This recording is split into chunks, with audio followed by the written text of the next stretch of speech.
My family left me behind on vacation like I was an old Where did they suitcase they no go? longer wanted to carry. I was standing outside a They're beachside market gone. in Florida, holding 3 postcards with no purse, no ride, and a phone battery flashing red.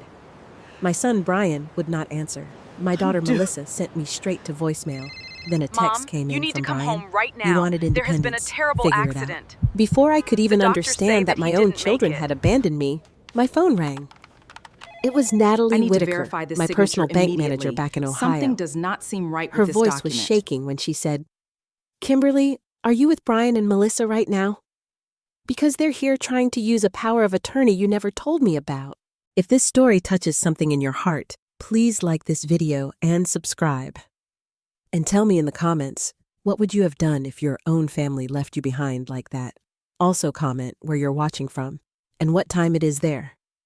Sometimes knowing someone out there is listening makes a story like mine a little less lonely. Before that phone call, before the Florida heat, before I stood outside that beachside market, feeling like the last person on earth, I was just Kimberly Howard from Dayton, Ohio. I was 68 years old, a widow, a mother of 2, a grandmother of 3, and for most of my life, I believed the same simple thing: if your family needed you, you showed up. That was how I was raised. My mother used to say, "A closed hand cannot bless anybody."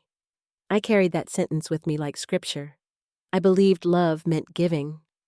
I believed a mother's job did not end when her children grew taller than her, got married, or had children of their own. I believed if my children were hurting, struggling, embarrassed, or scared, then I had a duty to make the burden lighter. Maybe that sounds beautiful. Maybe it was foolish. My husband, Thomas, used to warn me gently. He was never a loud man. He did not raise his voice, and he never made me feel small. But he had a way of looking over his reading glasses at me that made me know he had seen something I had missed. "Kim," he would say, "helping is one thing. Letting people build a life on your back is another." I would wave him off. "They're our children, Tom. And you are their mother," he would answer. "Not their bank." At the time, I thought he was being too hard. Thomas had grown up with very little. He respected money because he knew what it felt like not to have enough. Every receipt was saved. Every account was balanced. Every important document had a folder, a copy, and a backup copy. He ran our little family furniture store the same way, quietly, carefully, honestly. Howard Home Furnishings was not fancy, but it fed us, clothed us, paid our mortgage, and sent both our children to decent schools. Thomas built custom dining tables in the back workshop, while I handled customers up front. I can still remember the smell of sawdust in his hair when he came home, the way his hands were always dry from sanding wood, and how proud he looked when a young couple bought their first bedroom set from us. We were never rich in the way people on television are rich, but we were steady. And steady is its own kind of wealth. Then Thomas got sick. Cancer does not care how good a man is. It does not care how many bills he paid on time, how many grandchildren he kissed goodnight, or how many times he fixed a neighbor's broken porch step without asking for $1. It came into our house anyway, sat at our table, and slowly stole the man I had loved since I was 22. When Thomas passed 6 years before that Florida trip, the house became so quiet I could hear the refrigerator hum from the living room. His work boots stayed by the back door for 3 months because I could not bring myself to move them. His coffee mug remained on the second shelf. His flannel jacket hung in the hallway closet, and sometimes when grief rose up too sharply, I would press my face into it and pretend I could still smell him there. My son Brian came around often at first. He was my oldest. Broad shoulders, charming smile, the kind of man who could walk into a room and convince everybody he had everything under control. He owned a small construction business, or at least he liked to say he owned one. The truth was, Brian's business was always either about to take off or temporarily in trouble. There never seemed to be an in-between. After Thomas died, Brian began stopping by with folders, invoices, and that tired look he knew would soften me. A supplier needed payment. A crew had walked off. A client delayed a check. A truck broke down. A permit cost more than expected. Every time he would sit at my kitchen table, rub his forehead, and say, "Mom, I hate even asking." But he asked, and I gave. At first, it was $500, then $2,000, then enough to cover payroll because, as Brian put it, those guys have families too. I told myself I was not just helping my son.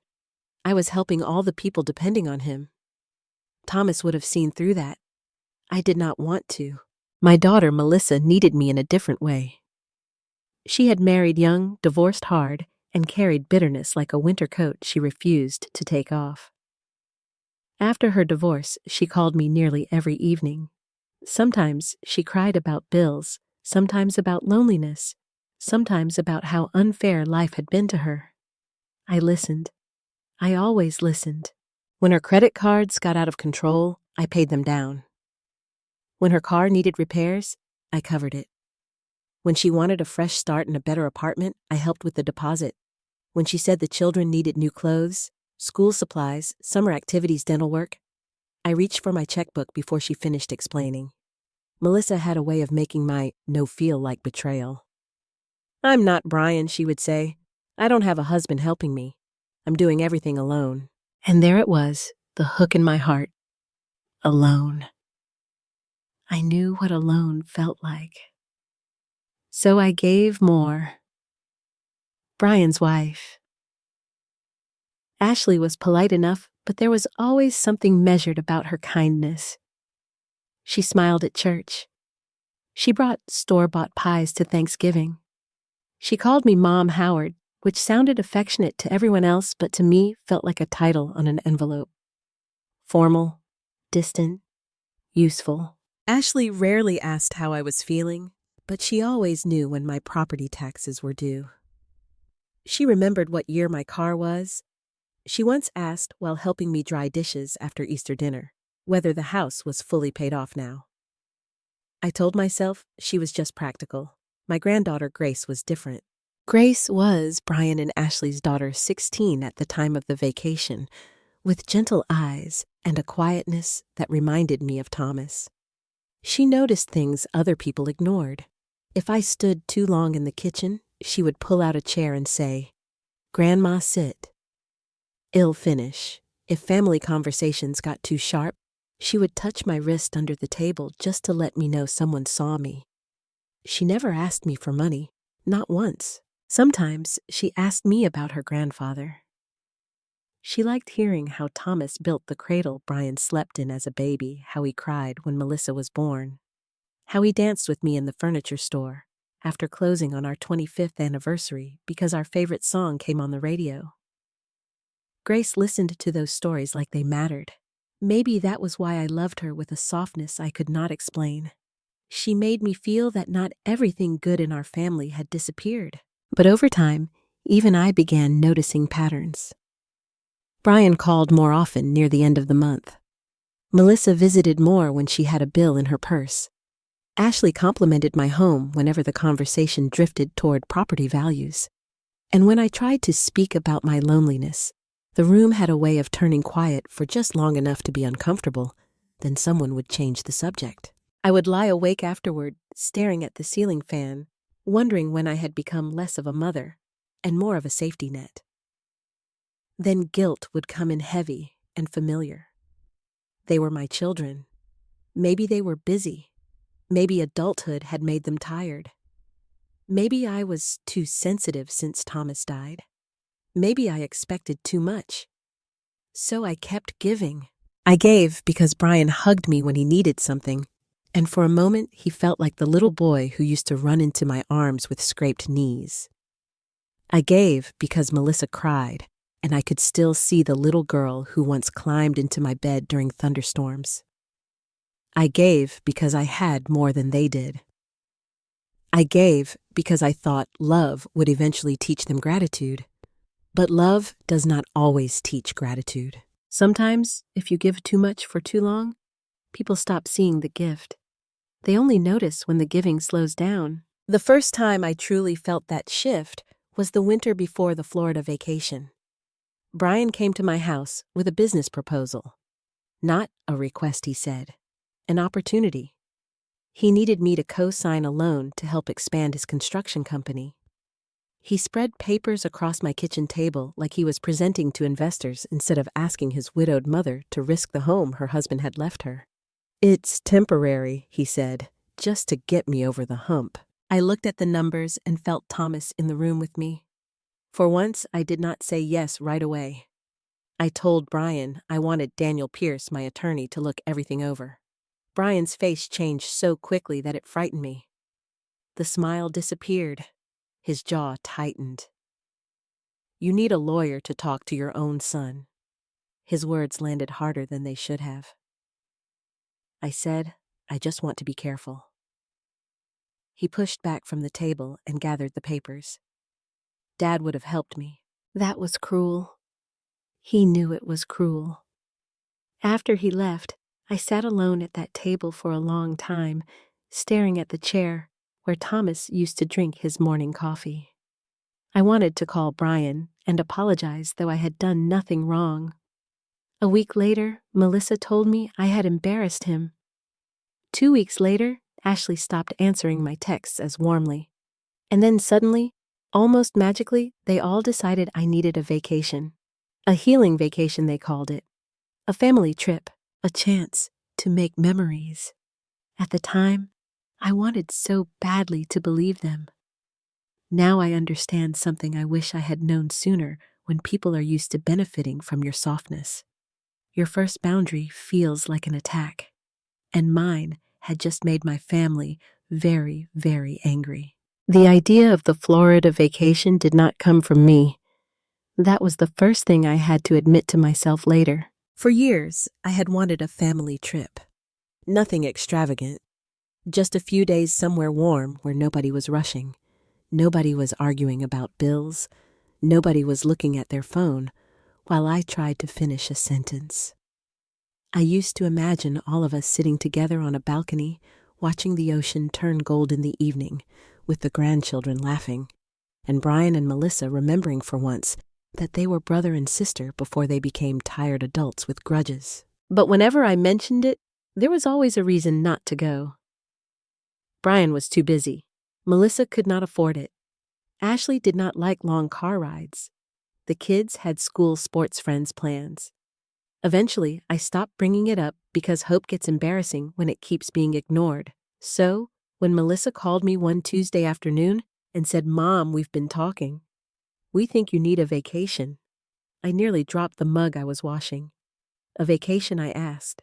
"Yes," she said with a softness in her voice I had not heard in months. "A real one. Florida. The coast. Warm weather. Family time." I stood at my kitchen sink, looking out at the bare branches in my backyard. It was March in Ohio, that gray stretch of year when winter refuses to leave and spring has not yet found the courage to enter. The thought of sunshine felt almost unreal. Whose idea was this, I asked.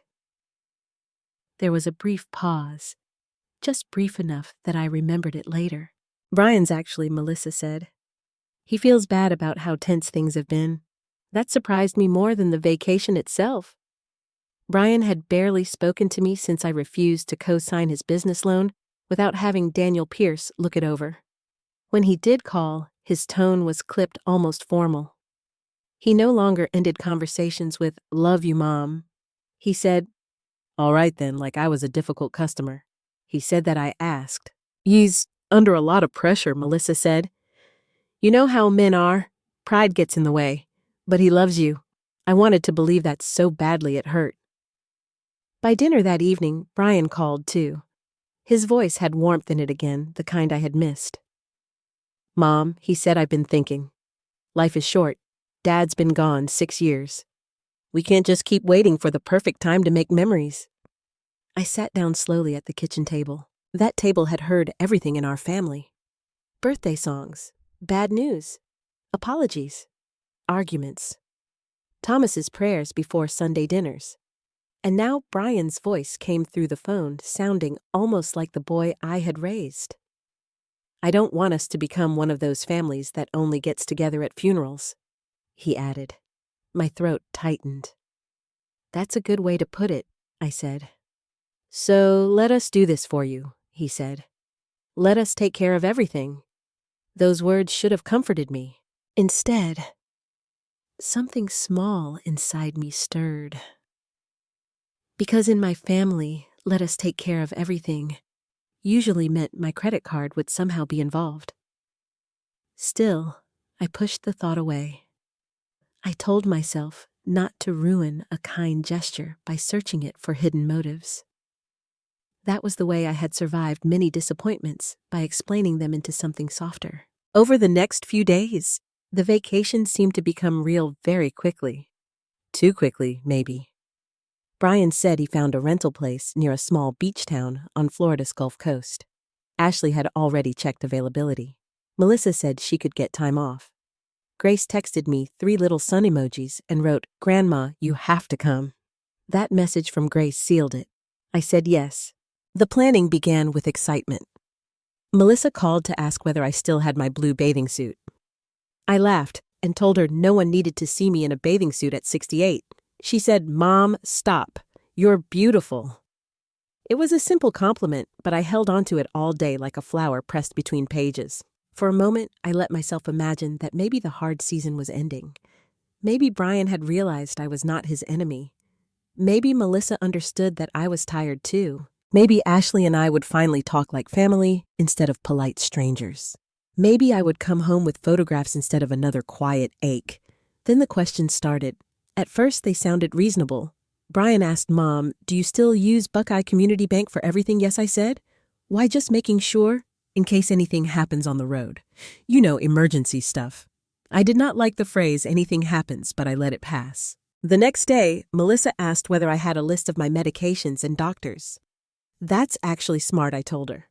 "I'll write one down, and maybe where you keep important papers," she added. "Insurance house documents, that kind of thing." I frowned. "Why would you need that for vacation?" "Well, you never know," she said lightly. "People our age have to think about these things." "Our age," I said. She laughed too quickly. "You know what I mean." Then Ashley stopped by with Grace one afternoon. Grace had made me a little checklist for the trip: comfortable shoes, sunscreen, phone charger, cardigan for restaurants. It was sweet, exactly the kind of thoughtful thing she would do. Ashley wandered around my living room while Grace and I sat on the couch. Her eyes moved over the framed photos, the old grandfather clock, the hallway cabinet where Thomas had kept extra folders. "You still have all Tom's paperwork organized?" Ashley asked. I looked up. "Most of it." "That's good," she said. "Brian is terrible with papers. I always tell him your generation was better about keeping records." There was nothing wrong with the words, but her tone had a carefulness to it, like she was walking around something she did not want to touch directly. Later, while Grace was in the bathroom, Ashley said, "Have you updated your will since Tom passed? I felt the air change." "That's a personal question," I said. She smiled, but it did not reach her eyes. "Oh, I'm sorry. I didn't mean anything by it. It's just that my friend's mother had a stroke last year, and it was a nightmare because nobody had power of attorney." Power of attorney. The words landed on the coffee table between us like a sealed envelope. "I have an attorney," I said. "Daniel Pierce handles those things." "Of course," she said. "That's good, very good." When Brian called that night, he brought it up too. "Mom, don't get mad," he said, which is always a warning that someone is about to say something irritating. "But you should really think about assigning someone power of attorney, just in case." I was silent for a moment. "Brian, I am not helpless. I didn't say you were. You're talking like I'm one fall away from losing my mind." He sighed. "That's not fair. I'm trying to be responsible." Responsible. That word stung because Thomas had used it differently. To Thomas, being responsible meant preparing so no one could pressure you in a crisis. To Brian in that moment, it sounded like responsibility meant handing him the keys before he had earned them. "I'll discuss it with Daniel if I feel the need," I said. His voice cooled. "Daniel again. He's my lawyer. I'm your son." There it was, the same old trap. as if love and caution could not exist in the same room. "I know who you are," I said quietly. "Do you?" he asked. That question stayed with me after we hung up. For several nights, I had trouble sleeping. I would pack a few things, then unpack them. I would set aside my travel-size shampoo, then sit on the edge of my bed and stare at Thomas's picture on the dresser. "What do you think, Tom?" I whispered once. His face frozen in that silver frame gave me the same gentle half-smile he always had.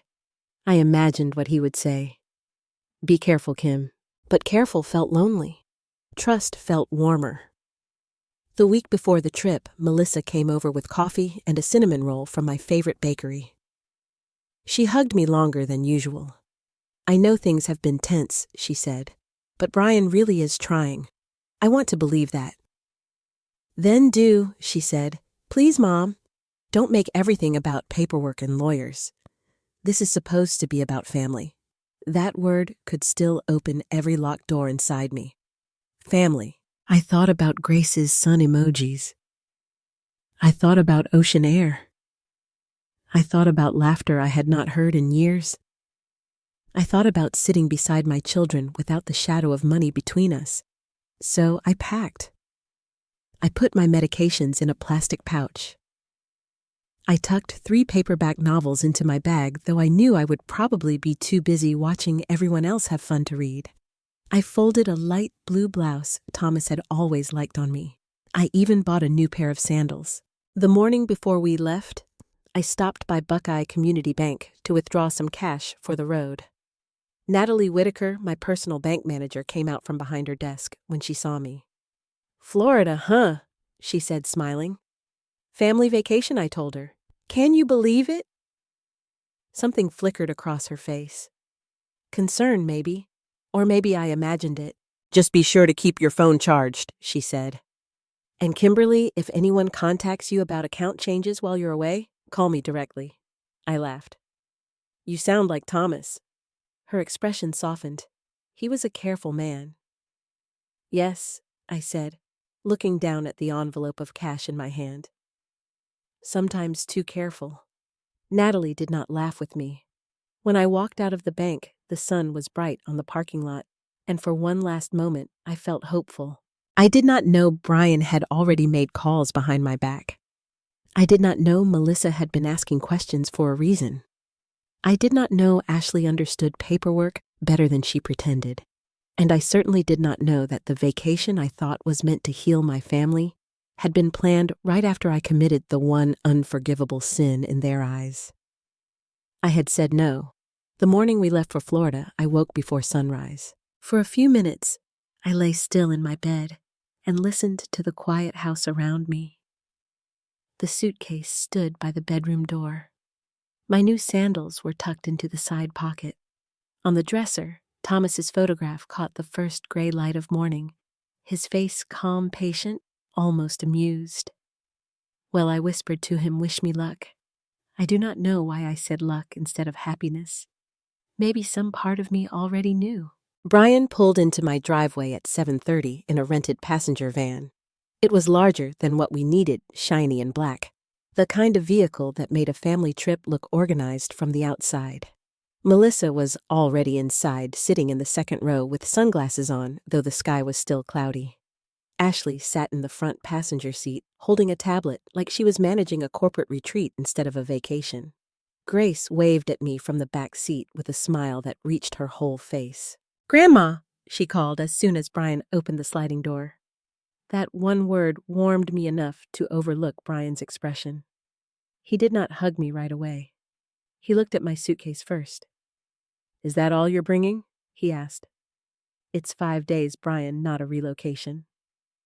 Ashley turned around and smiled. "We just don't want to have to stop because you forgot something important." There was a tiny edge under her voice, but I chose not to hear it. Brian loaded my suitcase into the back. I carried my purse myself. That detail matters now, though I did not know it then. My purse had my wallet, phone charger, medication list, insurance card, and the little envelope of cash I had taken from the bank.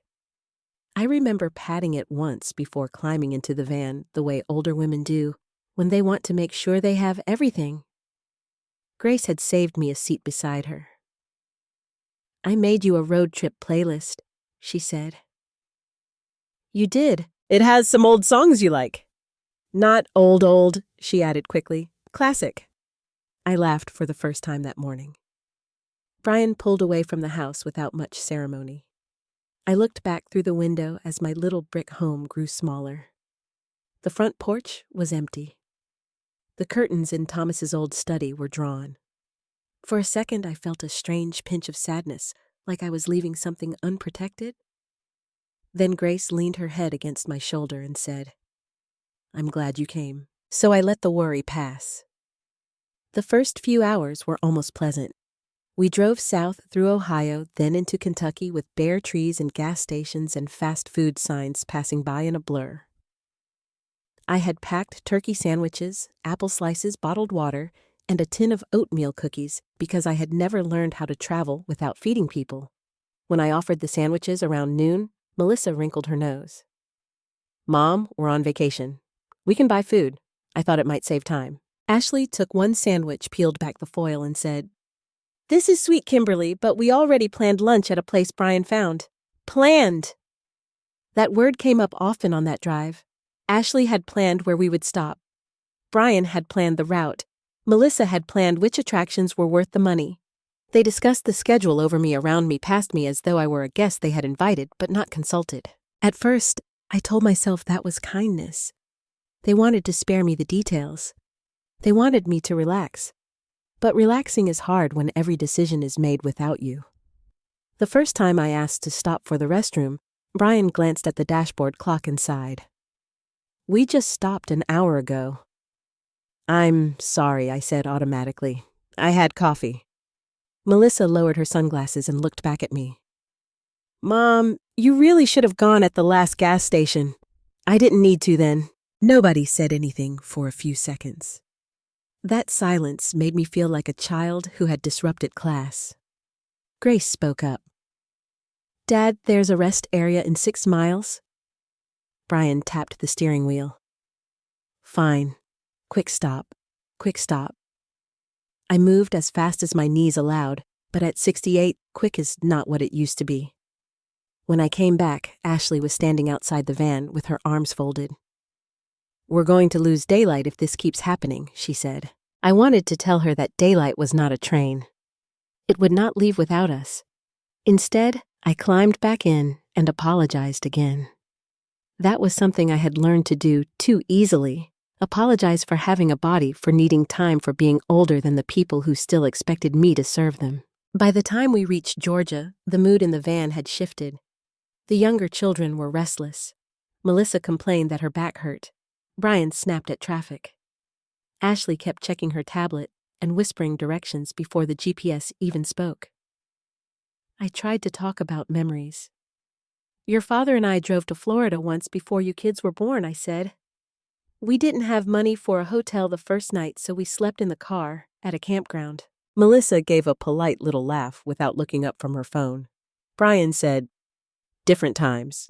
That was all. Different times. As if my memories belonged in a box marked useless. Grace squeezed my hand under the blanket we were sharing. What did Grandpa say when you slept in the car? He said if I still loved him after that, the marriage was probably going to last. Grace giggled, and for a moment the van felt softer. Then Ashley said, Grace, don't encourage Grandma to talk all night. She needs rest. I looked at the back of Ashley's head. Her blonde hair was pulled into a neat clip, not one strand loose. Everything about her was controlled, even her kindness. We reached our overnight hotel late. I thought Brian had booked 2 modest rooms. Instead, Ashley announced at the front desk that we had been upgraded to a suite and an adjoining room. How nice, Melissa said. The clerk looked at me. Mrs. Howard, we have your card on file. My card, I asked. Brian stepped in quickly. For the reservation, Mom. You said that was fine. I blinked. I don't remember saying that. Ashley gave a small laugh. You probably forgot. We talked about so many details. There it was again. A tiny suggestion. Harmless on the surface, You forgot. I searched my mind. Had I agreed? Maybe when Brian called. Maybe when Melissa brought coffee, maybe I had said don't worry about it the way I often did when money came up and I wanted the conversation to end, so I let it go. At dinner that night, Brian ordered appetizers for the table, 2 expensive seafood platters, and wine for everyone except Grace and me.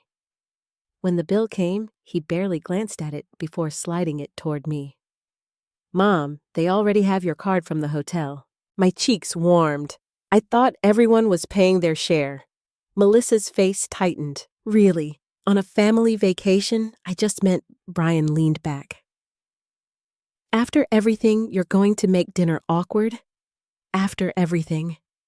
Those 2 words were a doorway to guilt. They always had been. I signed the receipt.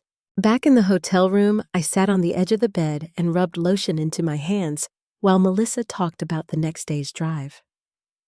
Ashley was in the adjoining room with Brian, but the door had not closed all the way. Their voices carried through the crack. We have to get it done before Monday, Brian said. Melissa answered lower, but still clear enough. I know. But if she calls Natalie, this gets complicated. My hand stopped moving. Natalie, for a moment, I thought I must have misunderstood. Natalie Whitaker was my bank manager.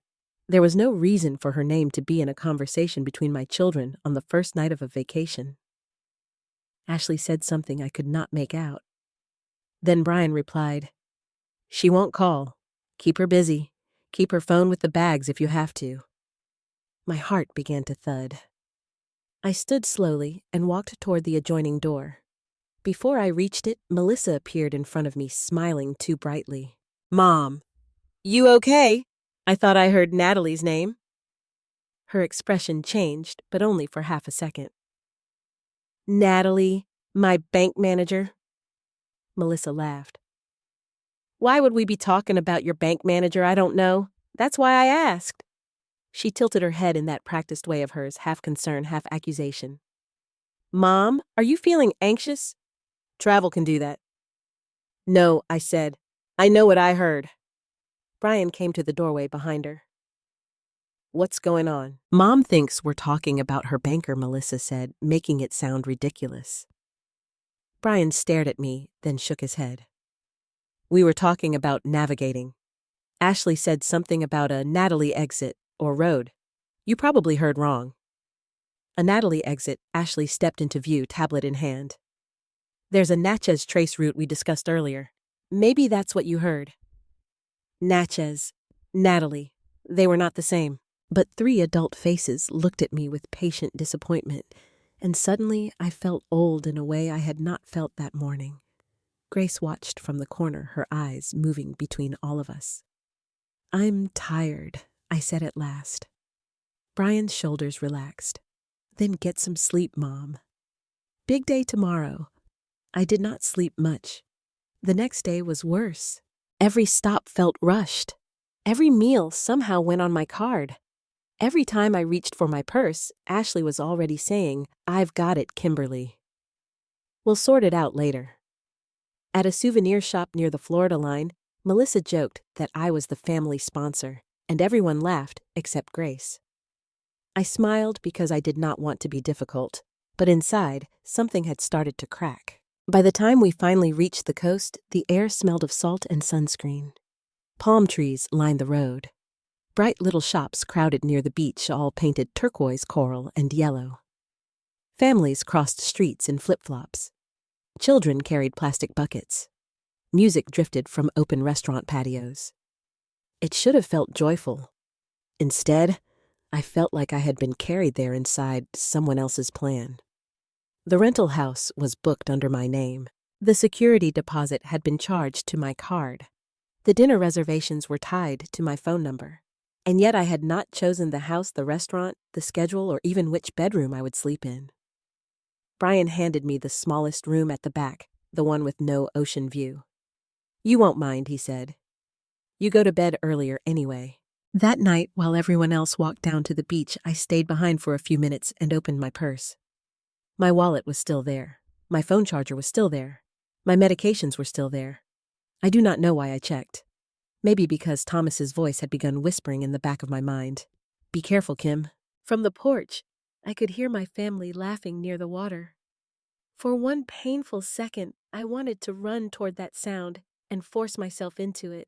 I wanted to be part of them so badly that I almost ignored everything. Almost. Then I looked through the window and saw Ashley at the kitchen counter holding my purse. She was not taking anything. Not yet. She was just looking inside. When she saw me, she smiled. Just making sure you didn't leave your phone in here, she said. But my phone was in my hand. And for the first time since we left Ohio, I stopped telling myself I was imagining things. The morning they left me behind began almost beautifully. That is the part that still bothers me sometimes. Evil does not always announce itself with thunder. Sometimes it arrives wrapped in sunshine ocean air and the smell of fried dough drifting from a beachside market. We had been in Florida less than 24 hours. The little town where Brian had booked the rental house looked like something from a postcard itself. Bright storefronts, palm trees bending in the wind, bicycles leaning against white fences, gulls crying overhead. Families walked barefoot across the street with towels around their shoulders. Music came from a seafood restaurant near the pier. Everything around me said vacation. Everything inside me said, be careful. Still, I tried. That morning, I put on my light blue blouse, the one Thomas had always said made my eyes look brighter. I brushed my hair, carefully added lipstick, and told myself I would not let suspicion steal the whole trip from me. Maybe Ashley looking through my purse had been strange, yes. Maybe Brian and Melissa mentioning Natalie had unsettled me, but I had spent most of my life smoothing rough edges inside my own mind. I knew how to turn discomfort into excuses. Maybe Ashley had truly been looking for my phone. Maybe I had misheard the conversation. Maybe everyone was just tired from the drive. At breakfast, Brian seemed cheerful again. He made pancakes in the rental kitchen, though Ashley corrected him twice about the heat on the stove. Melissa poured coffee and talked about going to a beachside market before lunch. They have handmade jewelry art booths, little souvenir shops, she said. Mom, you'll love it. Grace looked at me from across the table. We can get postcards. Postcards. That small word opened something tender in me. When Thomas and I were young, we sent postcards to each other as a joke, even when we were traveling together. He would write one and slip it into my suitcase. I would find it days later. Sometimes it only said, still my favorite person. After he died, I kept buying postcards in places I visited, writing them to him and tucking them into a shoebox in my closet. I had not told anyone that. I'd like that, I said. Brian glanced up from his plate. Just don't take forever in every little shop, Mom.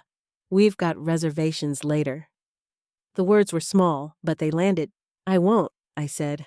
By late morning, we drove to the market in the same rented van. It was crowded, so Brian had to park near the far edge of a gravel lot, behind a row of pastel buildings. The air was hot enough that it pressed against my skin the moment I stepped out.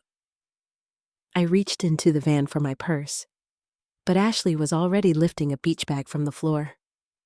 Leave the heavy stuff, she said. We're just walking around. My wallet is in there.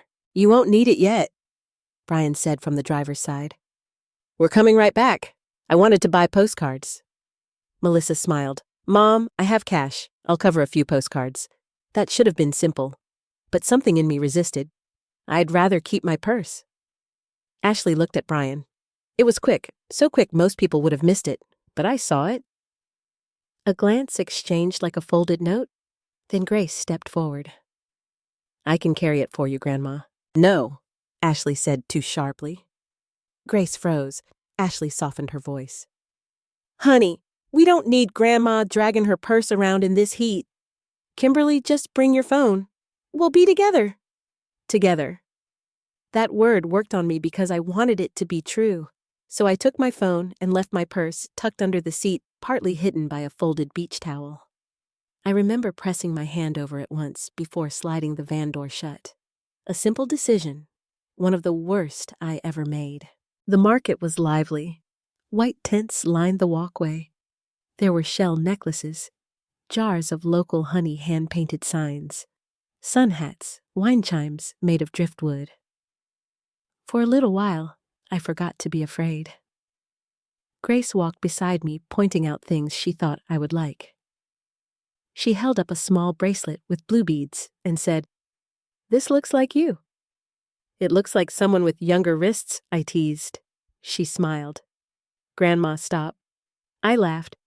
I actually laughed. Then Ashley called Grace over to look at sunglasses. Melissa drifted toward a candle booth. Brian stood near the curb, checking his phone with both thumbs moving fast. I stopped in front of a small shop with racks of postcards outside. There they were, sunsets, pelicans, beach umbrellas, old fishing boats. A white pier stretching into turquoise water. I chose 3. One for my friend Marjorie back in Dayton. One for Grace, though she was standing only a few yards away. And one for Thomas. The shop smelled like paper sunscreen and coconut candles. An older man sat behind the register, reading a paperback. I handed him the postcards and reached automatically for my purse. My hand touched only the side of my blouse. "Oh," I said softly. "I left my wallet in the car." The man smiled. "Happens all day around here. I'll be right back." I stepped outside, holding the postcards carefully so the wind would not bend them.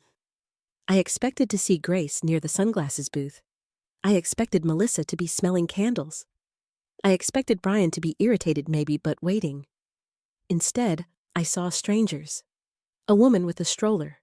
A man carrying a cooler. 2 teenage boys eating shaved ice. A couple arguing over sunscreen. No Brian, no Melissa, no Ashley, no Grace. I turned slowly toward the parking lot. The black rented van was gone. At first, my mind refused to understand it. I walked faster, then stopped, then walked again, as if the van might reappear if I approached the empty space from the right angle. Gravel crunched under my sandals. Heat rose from the ground. My hand tightened around the postcards until their corners bent. Maybe Brian moved the van closer. Maybe they circled the block. Maybe Grace needed something. I called Brian. No answer. I called again. Voicemail. I called Melissa. Straight to voicemail. I called Ashley, though I rarely called Ashley directly. It rang once, then stopped. My mouth went dry. I checked the parking lot again, scanning every row. A horn sounded somewhere behind me and made me jump. My phone battery showed 9%. 9%, no wallet, no charger, no medication, no identification, no cash. My purse was in that van. My blood pressure pills were in that purse. My hands began to tremble. I called Brian again. This time, as the ringing went on, and anger pushed through the fear. "Pick up," I whispered. "Pick up Brian." He did not. Then my phone buzzed. A text. For one wild second, relief flooded me. I thought he would say they had gone around the corner. I thought he would apologize. I thought he would say, "Mom, where are you? We lost track of you." But the message was from Brian, and it said, "You always wanted to prove you were independent. Figure it out." I read it once, then again. The words blurred. There are moments when betrayal is so direct, so cold, that your body understands before your heart does. My knees weakened. I had to put one hand against a parked car to steady myself. The metal burned my palm from the sun, but I barely felt it. This was not a mistake. This was not confusion. My son had left me there on purpose. I tried Melissa again. The call failed immediately. I sent a text. "Where are you? I need my purse. This is not funny." A little red warning appeared under the message. Not delivered. I stared at it confused. Then I tried calling again. Nothing. Melissa had blocked me. My own daughter had blocked me while I stood alone in a strange town with no money and a dying phone. That was the moment humiliation hit harder than fear. I became aware of people around me. A young woman glanced in my direction and quickly looked away. A man in a baseball cap slowed, then kept walking. To them, I probably looked like just another older woman confused in a crowded tourist market. Maybe they thought I had forgotten where I parked. Maybe they thought I was someone's difficult mother causing a scene. I wanted to disappear. I wanted Thomas. That need came so suddenly I almost said his name out loud. Tom, what do I do? But Thomas was not there. His careful folders were back in Ohio. His steady hands were gone. His warnings had been ignored by the woman who loved her children more than she trusted her own fear. The phone slipped in my damp hand. 7%. I opened my contacts and scrolled, but my mind was scattering. Who could I call? Marjorie was in Dayton and did not drive long distances anymore. Daniel Pierce's office number was saved, but it was Saturday. Natalie Whitaker's number was there too from the bank, but why would I call my banker from a Florida parking lot? My chest tightened. I tried Brian one more time. This time he answered. For half a second I heard road noise. Brian, I said, my voice breaking. Where are you? He exhaled like I was inconveniencing him. Mom, not now. Not now. You left me here. My purse is in the van. You're always saying you don't need anyone telling you what to do. I never said that. You made your choices, he said. What are you talking about? Bring me my purse. I need my medication. A pause, then colder. Maybe this will teach you that family support goes both ways. The line went dead. I stood there with the phone against my ear long after he hung up. Family support. That was what he called abandonment. For several minutes, I could not move. The sun beat down on my shoulders. The postcards shook in my hand. Somewhere nearby, children laughed. A vendor shouted about fresh lemonade. Life kept going with a cruelty that felt personal. Then my phone buzzed again. Not Brian, not Melissa, not Grace. The screen showed a name I never expected to see in that moment. Natalie Whitaker, Buckeye Community Bank. My battery showed 5%. I almost let it go to voicemail because I was too overwhelmed to speak.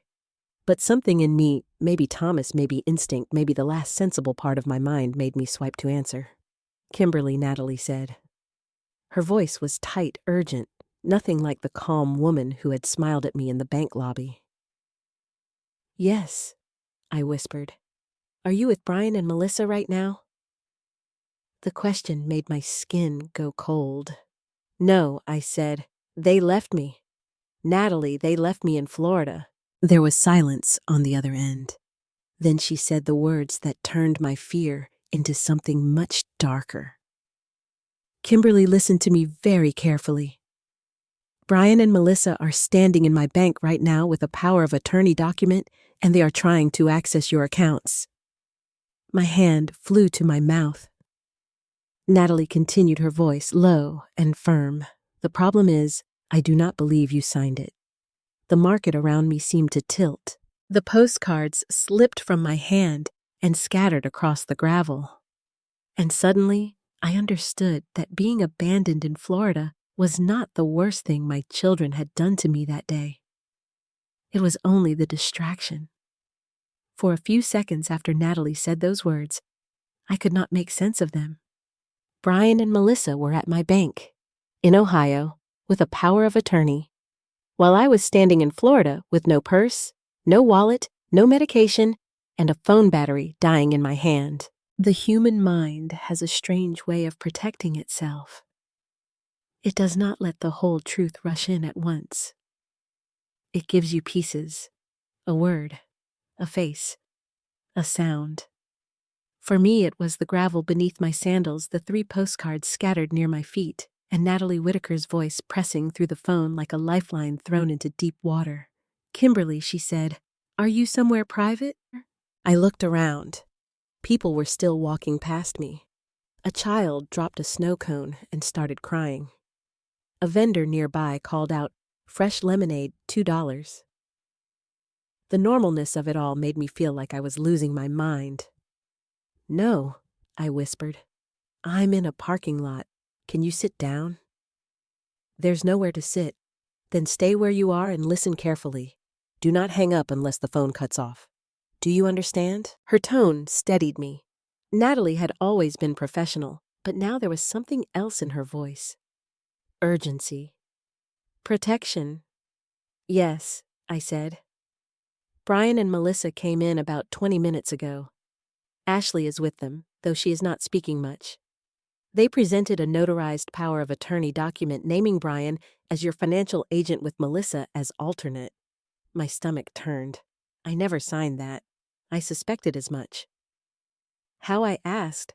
"How did you know?" Natalie lowered her voice. "Because your signature looks wrong. Not wildly wrong, but wrong enough. And because the document gives them immediate authority over all deposit account certificates of deposit and safe deposit access. That is not the kind of change you would make without calling me first." My breath caught at the mention of the safe deposit box. Thomas had insisted we keep one after the store started doing well. Inside were property documents, insurance papers, a few pieces of jewelry from my mother, and letters Thomas wrote before he died. Letters I had not yet been brave enough to read. They asked about the box. I said, "Yes." My knees weakened again. I moved toward the curb and lowered myself onto it, not caring anymore if my clothes got dirty. "What do they want?" They first asked to be added as authorized users.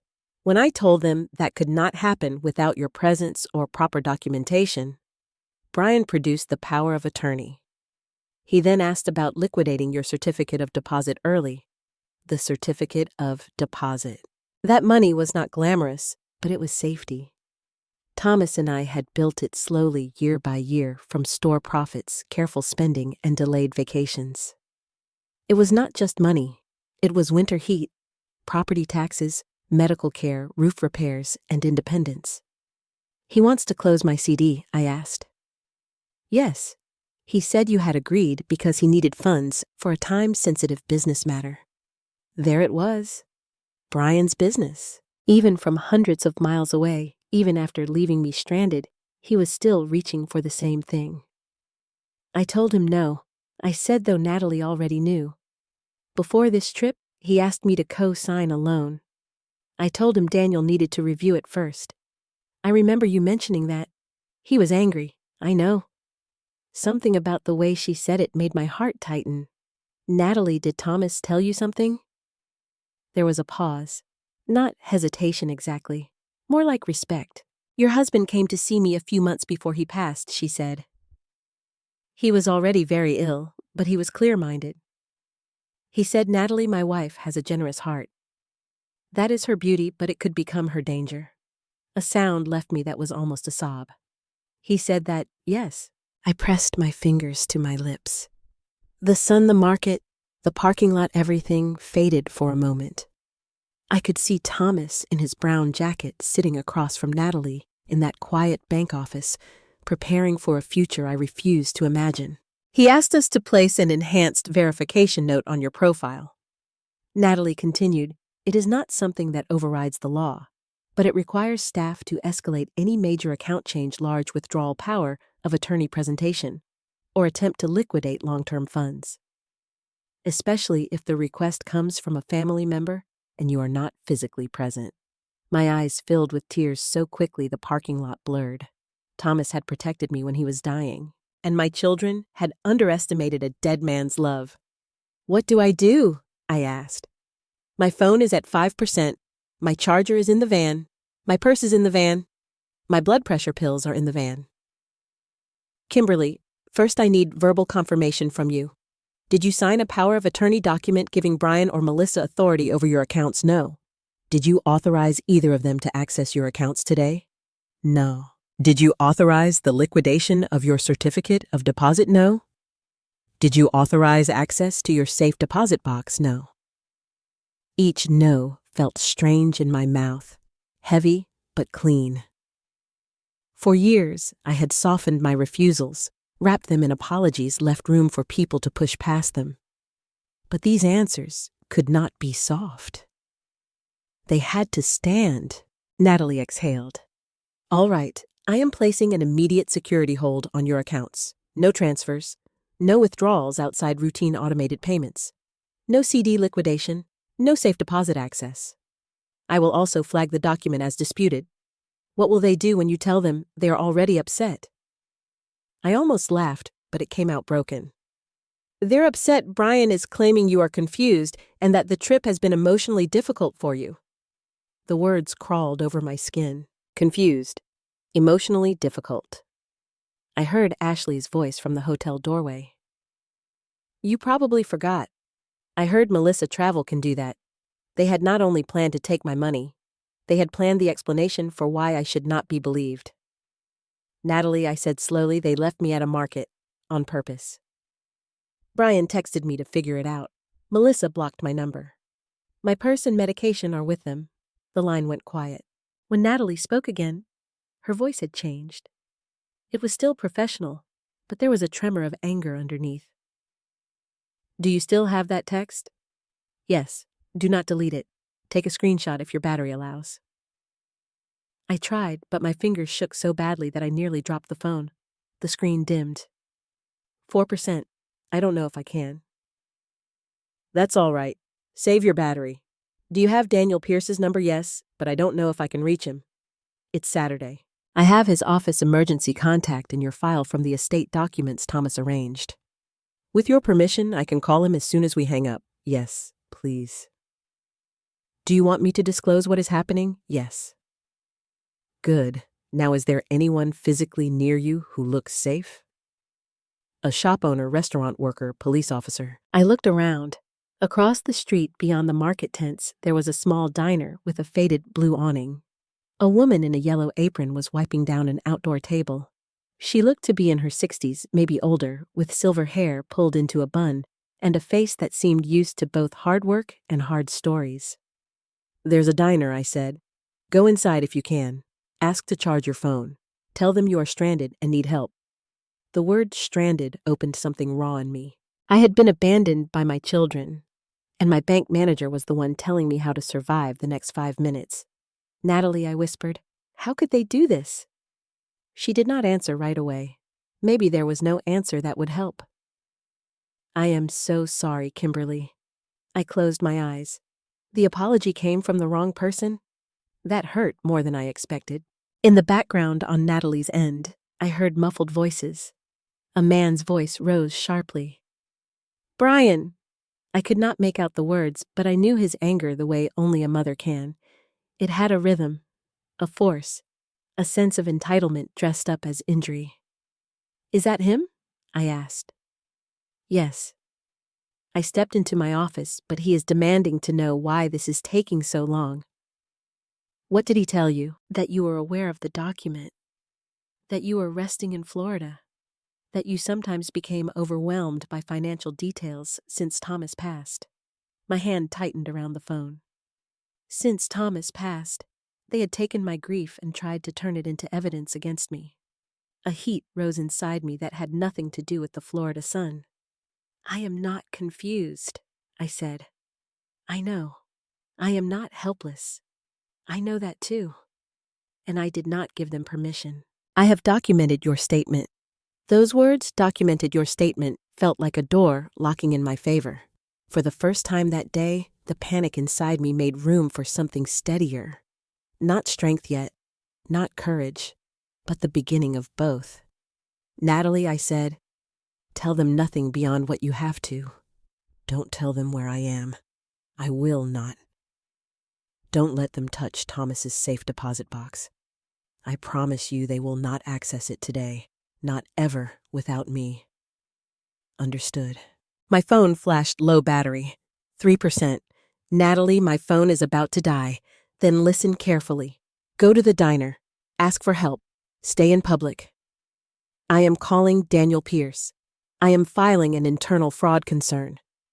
I am preserving branch camera footage. And Kimberly. Yes. If Brian or Melissa contacts you, do not argue. Do not explain. Do not agree to anything. Send their calls to voicemail if you can. Every word from this point forward matters. Every word matters. Thomas would have said the same. I looked down at the postcards scattered near my feet. One lay face up, showing a bright blue ocean beneath cheerful yellow letters, "Wish you were here." The cruelty of it nearly broke me. "I'm scared, I admit it. I know," Natalie said, "but you are not alone anymore." I wanted to believe her. I needed to. I reached down slowly and picked up the postcards. My fingers were dusty from the gravel. My legs trembled as I stood. Across the street, the woman in the yellow apron looked up and met my eyes as if she had been watching long enough to know something was wrong. "Natalie," I said, "thank you. Your husband asked me to look out for you if something ever felt wrong," she said. "I intend to honor that." The tears spilled, then hot and silent. The phone beeped again. 2%. "I'm going now," I said. "Call me from another phone when you can." "I will." The line ended. A second later, my screen went black. I stood there holding a dead phone, 3 bent postcards, and the first clear truth I had allowed myself to face. My children had not left me behind because I was difficult. They had left me behind because I was in the way. I crossed the street with a dead phone in one hand and 3 bent postcards in the other. It sounds simple when I say it that way. Crossing a street, walking into a diner, asking for help. But when your own children have just abandoned you, even the smallest ordinary act feels impossible. My legs were weak. My mouth was dry. My thoughts kept breaking apart and rearranging themselves into questions I could not answer. Why would Brian do this? How long had Melissa known? Did Grace know? Was my purse still in the van? Were my pills still there? And worst of all, what would they say about me now that they knew Natalie had stopped them? The diner sat on the corner beneath a faded blue awning that read, "Carol's Seaside Grill." A little bell rang above the door when I stepped inside. Cool air washed over me, carrying the smell of coffee, fried eggs, and something sweet baking in the back. For a moment, that simple comfort almost undid me. There were only a few customers inside. An older couple sharing pie near the window, a man in a work shirt reading the sports page, a mother cutting pancakes for a small boy. Normal people having a normal Saturday. I stood just inside the door, unable to move.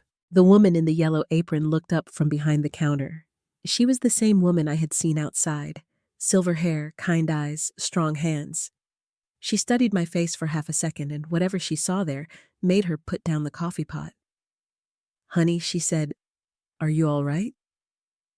That question broke through the last thin wall I had been holding up. I tried to answer like a dignified woman. I truly did. I opened my mouth, intending to say I just need to charge my phone. Instead, a small, helpless sound came out of me. The woman came around the counter immediately. "Come sit down." "I don't have any money," I said, quickly, ashamed before she could even ask. "I didn't ask if you had money. I said sit." Her tone was not soft exactly. It was better than soft. It was certain. She guided me to a booth near the back, away from the window. I slid onto the vinyl seat and realized my hands were shaking so badly the postcards rattled against the table. "My name is Carol," she said. "Carol Bennett. What's yours, Kimberly Howard?" "Kimberly, I'm going to get you some water, and then you're going to tell me if you need police and ambulance or just a phone charger." The clarity of those choices steadied me. "Phone charger," I whispered. "Please." My phone died. "Do you know your phone type?" I looked down at the black screen as though it might answer for me. Carol gently took it from my hand. "I'll figure it out." She returned with ice water, a damp napkin, and a charging cable. She plugged my phone into an outlet under the booth, then placed the water in front of me. Small sips. I obeyed like a child. For several minutes, she did not press me. She went back to the counter, spoke quietly to a young waitress, then returned and sat across from me with a patience that felt almost holy. "My family left me," I said at last. Carol's eyes changed. Not shock. Recognition. Where? At the market. My son, my daughter-in-law. They drove away with my purse, my wallet, my medication. My voice trembled. Then my bank manager called. They're at my bank in Ohio trying to use a power of attorney I never signed. Carol was silent for one long breath. Then she said, Lord, have mercy. That was all. Not, are you sure? Not, maybe it was a misunderstanding. Not, what did you do to upset them? Just, Lord, have mercy. Like she understood, cruelty did not become less cruel because it came from blood. I covered my face with both hands. I don't understand how people I raised could do this. Carol reached across the table and touched my wrist. Sometimes the people closest to us know exactly where to cut. I looked at her. Her face had tightened, but not with judgment, with memory. You've seen this before, I asked. My sister, she said, years ago. Her boy got her to sign papers after her husband died. Told her it was just to help with bills. By the time she realized what she had signed, the house was gone, the savings were gone, and he was telling everybody she was too confused to live alone. The words hit too close. That's what they're doing, I whispered. Natalie said Brian told the bank, I get overwhelmed. They've been saying I forget things. Ashley kept looking through my purse. Melissa asked where I keep my papers. Carol's mouth pressed into a thin line. Then we are going to be careful. We. A stranger had known me for less than 10 minutes and already said we. I began to cry then. Not the quiet kind of crying older women do in bathrooms so no one has to feel uncomfortable. This was ugly and breathless grief rising from somewhere deep and old. Carol did not tell me to calm down. She did not hand me cleaches. She just pushed the napkins closer and let me break for a minute.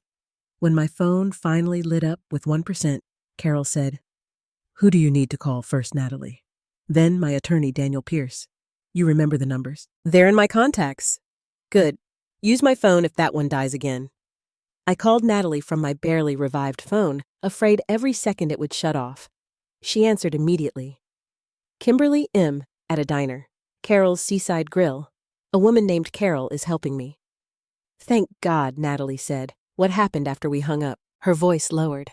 I informed Brian and Melissa that the bank would not honor the power of attorney without further legal review and direct confirmation from you in person. Brian became angry. Melissa cried. Ashley asked whether there was another branch manager available. I almost laughed at that.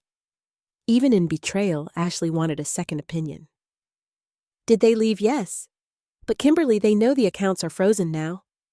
Fear moved through me again. What does that mean? It means they may try another route. Your home, your documents, your credit, your medical judgment. I do not want to frighten you, but I want you prepared. Carol, who had been standing nearby pretending to wipe the next table, stopped moving. Natalie, can they get into my house? Do they have keys? Yes. Brian and Melissa both do.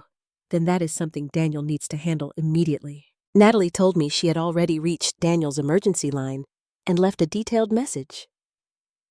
She had also preserved the branch camera footage and created an internal report disputing the document. She asked again if I had authorized anything. Again, I said no. This time the word came easier. No, no access, no withdrawals, no changes. No one speaks for me. Carol nodded, once approving. Natalie promised to call back as soon as Daniel contacted her. Before hanging up, she said, Kimberly, you are doing the right thing by staying away from them for now. I feel like a coward. You are not a coward. You are protecting evidence. Evidence. That word belonged to police shows and courtrooms, not mothers and children. Yet there I was, learning that heartbreak needed documentation. Next, I called Daniel Pierce. He returned the call within 15 minutes. I knew it was him before Carol handed me her phone because she mouthed lawyer from across the counter. Kimberly Daniels said Natalie briefed me. I need you to take a deep breath and listen carefully. His voice was calm, older familiar. He had handled Thomas's estate documents and always spoke like a man who believed panic wasted time. I'm listening, I said. Do not contact Brian, Melissa, or Ashley except by text, and only if necessary. Do not accuse them in writing. Do not agree to meet them alone. Do not say anything about what Natalie told you beyond the fact that you are safe. They have my purse. We will address that. Do you have your driver's license in it? Yes. Credit cards, yes. Medication, yes. Then I want you to make a written list right now while details are fresh. Time they left you. Exact text from Brian. Melissa blocking you. Natalie's call. Everything you remember from before the trip. Questions about paperwork, power of attorney, banking your home. Carol slid an order pad and pen across the table without being asked. Daniel continued. I am also concerned they may attempt to frame this as diminished capacity. Has anyone recently suggested you are forgetful or confused? The diner seemed to tilt again. Yes, I said, several times. Write those down too. Daniel, I whispered, are my children trying to take my life away? He was quiet just long enough for the answer to hurt.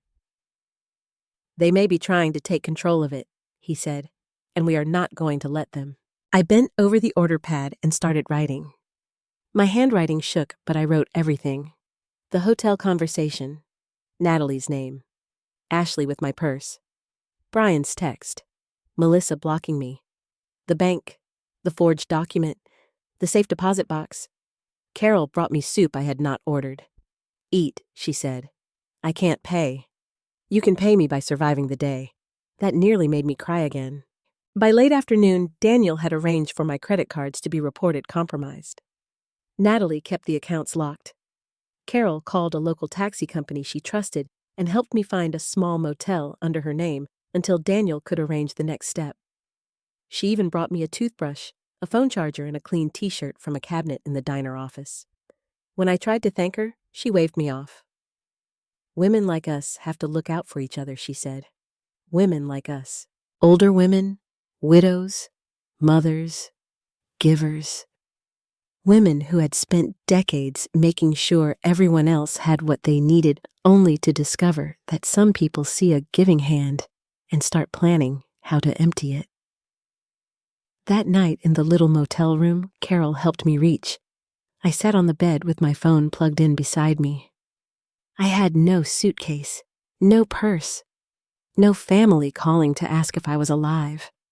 But I had a bank manager who believed me, an attorney who was moving fast, a stranger who had fed me, and for the first time since the van disappeared from that parking lot, I had something else too.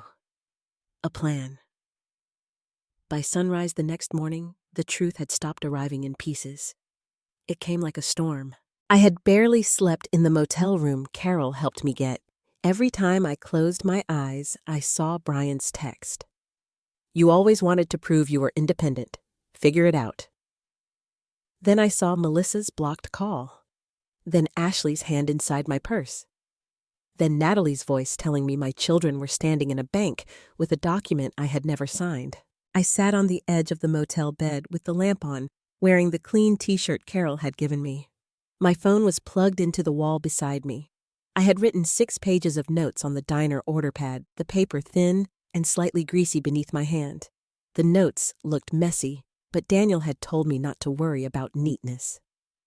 He said memory was strongest before other people started trying to rewrite it for me. At 7:12 a.m., Natalie called. Kimberly, she said, I spoke with Daniel again. We have more information. I closed my eyes. Tell me. She hesitated, and that hesitation frightened me more than if she had just spoken.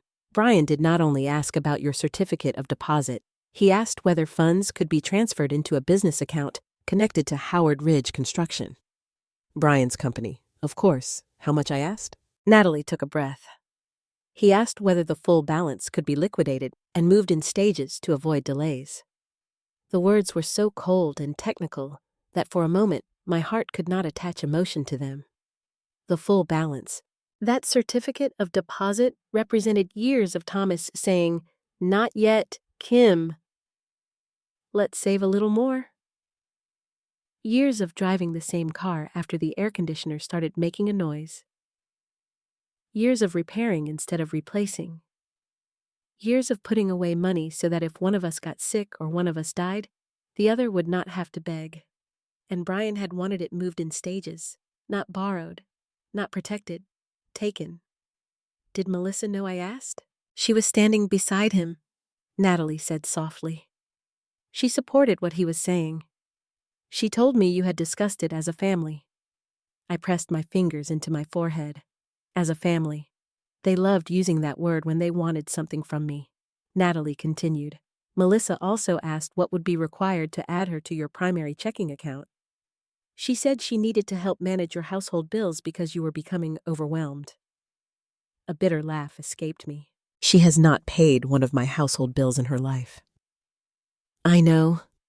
That simple answer hurt. Natalie knew because Thomas had taught her how careful we had always been.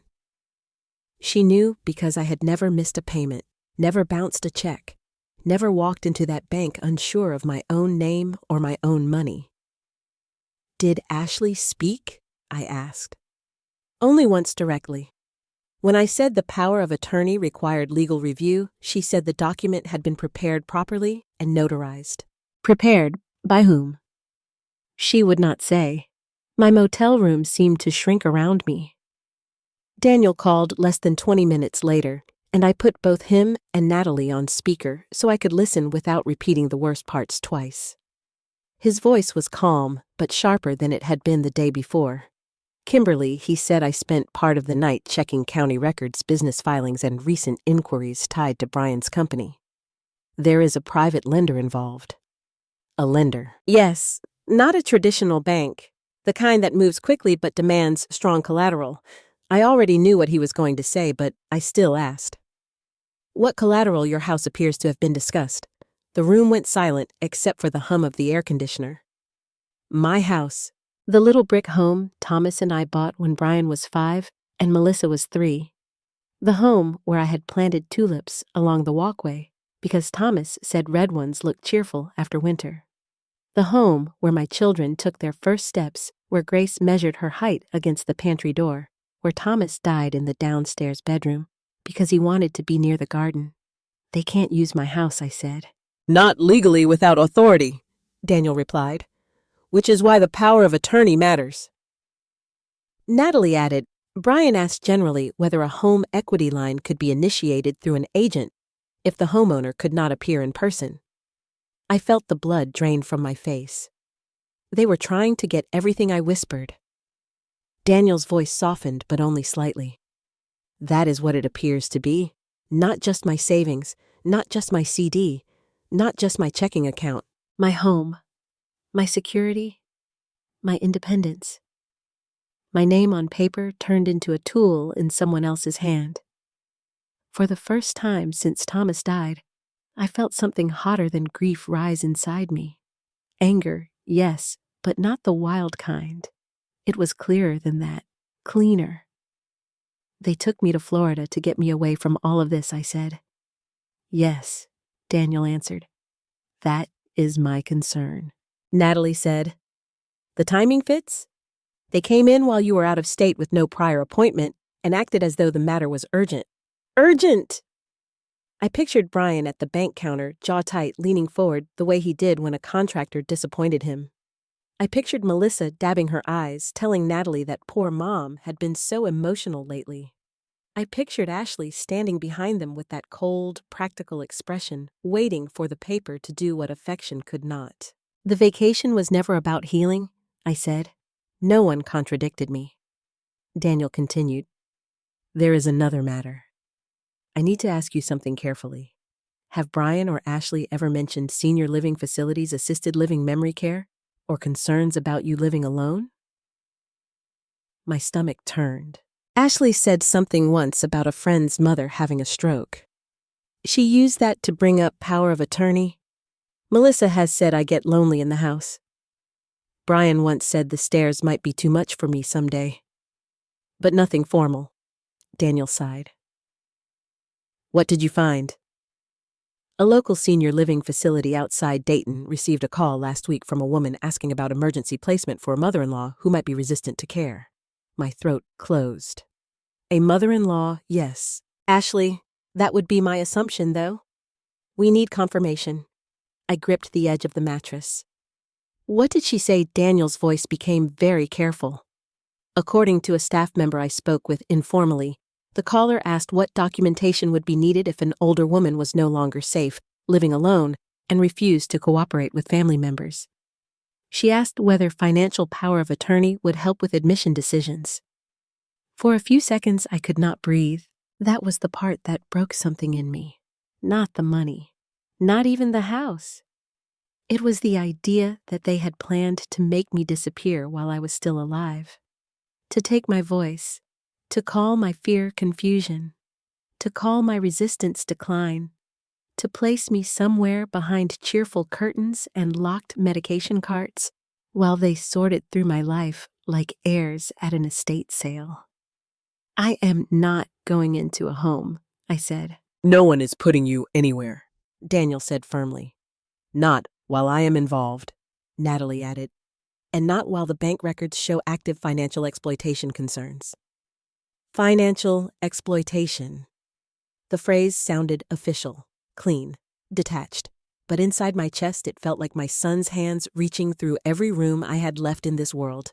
I stood and walked to the motel window.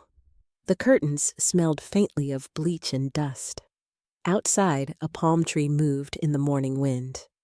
Cars passed on the road as if the world had no idea that a family could commit violence without ever raising a fist.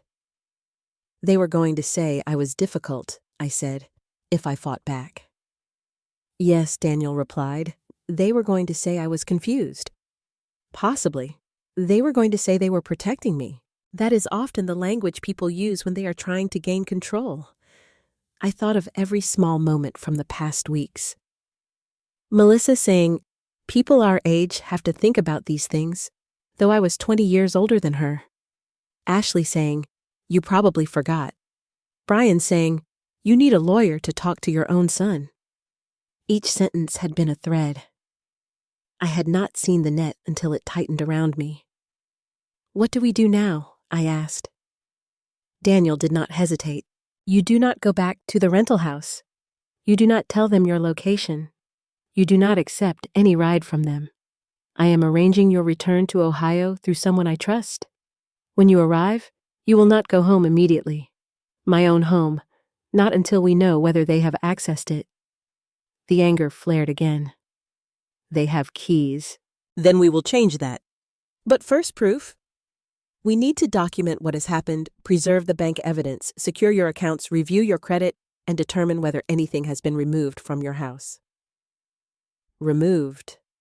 I imagined Thomas's tools in the garage, his letters in the safe deposit box, my mother's pearl earrings, the family photo albums, the quilt my grandmother made. I had never thought of those things as vulnerable before. They had simply been mine. Now, even memory felt like something they might steal.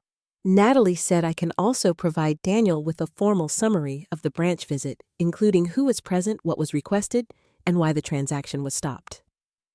Do that, I said. My own voice surprised me. It was not shaking anymore. Daniel noticed, too. Kimberly, are you all right? No, I said. But I am awake. That was the only way I knew how to explain it. For years, I had been half asleep inside my own love. I had explained away greed as stress entitlement, as need cruelty, as frustration. I had told myself mothers absorbed pain because that was what good mothers did. But sitting in that motel room with no suitcase and no purse, I finally saw the truth clearly. They did not want my help. They wanted control. And if Natalie had not called, if Thomas had not placed that warning, if I had not answered with 5% battery left, they might have gotten it. Before we ended the call, Daniel said, "There is one more thing. This is important. When you come back to Ohio, we move quietly. Do not warn them.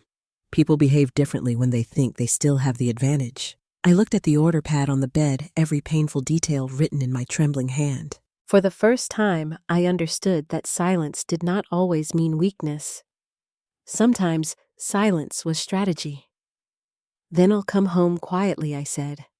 And as I said it, I felt Thomas closer than I had in years, not as a ghost, as a warning I had finally chosen to hear. Coming home should have felt like relief. Instead, it felt like sneaking back into my own life. Daniel arranged everything quietly, just as he promised. Carol drove me from the motel to a small airport shuttle stop before sunrise, carrying my borrowed phone charger in one hand and a paper bag with breakfast in the other. Inside were 2 biscuits, a banana, a bottle of water, and a folded napkin with her phone number written on it. "You call me when you land," she said. "I will." And Kimberly, I looked at her. "Don't let shame make you protect people who tried to destroy you." Those words followed me all the way back to Ohio. I wore the same clothes I had slept in. I had no suitcase, no purse, no makeup, no ID, except a temporary verification Daniel helped arrange through scanned documents Natalie sent securely from bank files. Every step felt humiliating. I had spent my entire adult life appearing put together. I ironed blouses before church. I wrote thank you notes. I remembered birthdays. I carried tissues, mints, and emergency safety pins in my purse. Now I was a 68-year-old woman traveling home like someone who had escaped something. Maybe I had. When the plane descended over Dayton, I pressed my forehead to the window. The land below looked familiar in a way that hurt roads I knew, neighborhoods like patchwork green fields, church steeples, shopping centers, the ordinary shape of home. I thought of Thomas picking me up from this same airport years ago after I visited my sister in Arizona. He had stood near baggage claim, holding one red rose, embarrassed by the attention, but proud of the gesture. No one waited for me with a rose this time. Daniel's assistant, a woman named Claire, met me near the exit. She was around my daughter's age, kind but efficient. She did not ask unnecessary questions. She simply said, "Mrs. Howard, Mr. Pierce asked me to bring you directly to the hotel." "My house is 20 minutes away," I said. "I know." That answer was gentle, but firm. So I went to a hotel less than 3 miles from the home where I had lived for over 40 years. From my room on the 3rd floor, I could see a slice of the highway and the roof of a pharmacy. It was a perfectly decent hotel, clean and quiet, but the moment the door closed behind me, I sat on the bed and cried. Not loudly, not dramatically, just tears sliding down my face while I stared at the blank television screen. I was back in Dayton. My children did not know, and I could not go home. Daniel came an hour later with a folder, a prepaid phone, and a seriousness that made me sit up straighter. "We need to verify whether anyone has entered your house," he said. "Brian and Melissa have keys." "I know. I've arranged for a trusted private investigator, retired police, to drive by. His name is Frank Delaney. He will not approach unless necessary." "My God," I whispered. "This sounds like a crime story." Daniel looked at me over his glasses. "Kimberly, it may be a crime story." The words settled between us. He showed me printed copies of the bank report Natalie had prepared. Brian Howard and Melissa Carter present. Ashley Howard present. Power of attorney presented. Signature questioned. Request made regarding certificate of deposit liquidation. Inquiry about safe deposit box access. Security hold placed. Seeing it in writing made it worse and better at the same time. Worse because it was real. Better because I was no longer the only person carrying the truth. Daniel also had a screenshot of Brian's text. Natalie had helped recover it from my phone backup after I signed into my account on the prepaid device. There it was, black letters on white background. "You always wanted to prove you were independent. Figure it out." Daniel placed that page on top of the folder. "That message matters," he said. I stared at it until my vision blurred. "It sounds like my son," I said. "And it doesn't." "People can be more than one thing," Daniel replied. "That is what makes betrayal difficult." Later that afternoon, Frank called Daniel. I sat in the chair by the window while Daniel put the phone on the speaker. "I'm outside the residence now," Frank said. "Black pickup in the driveway. Looks like Brian Howard's vehicle based on plate number you provided.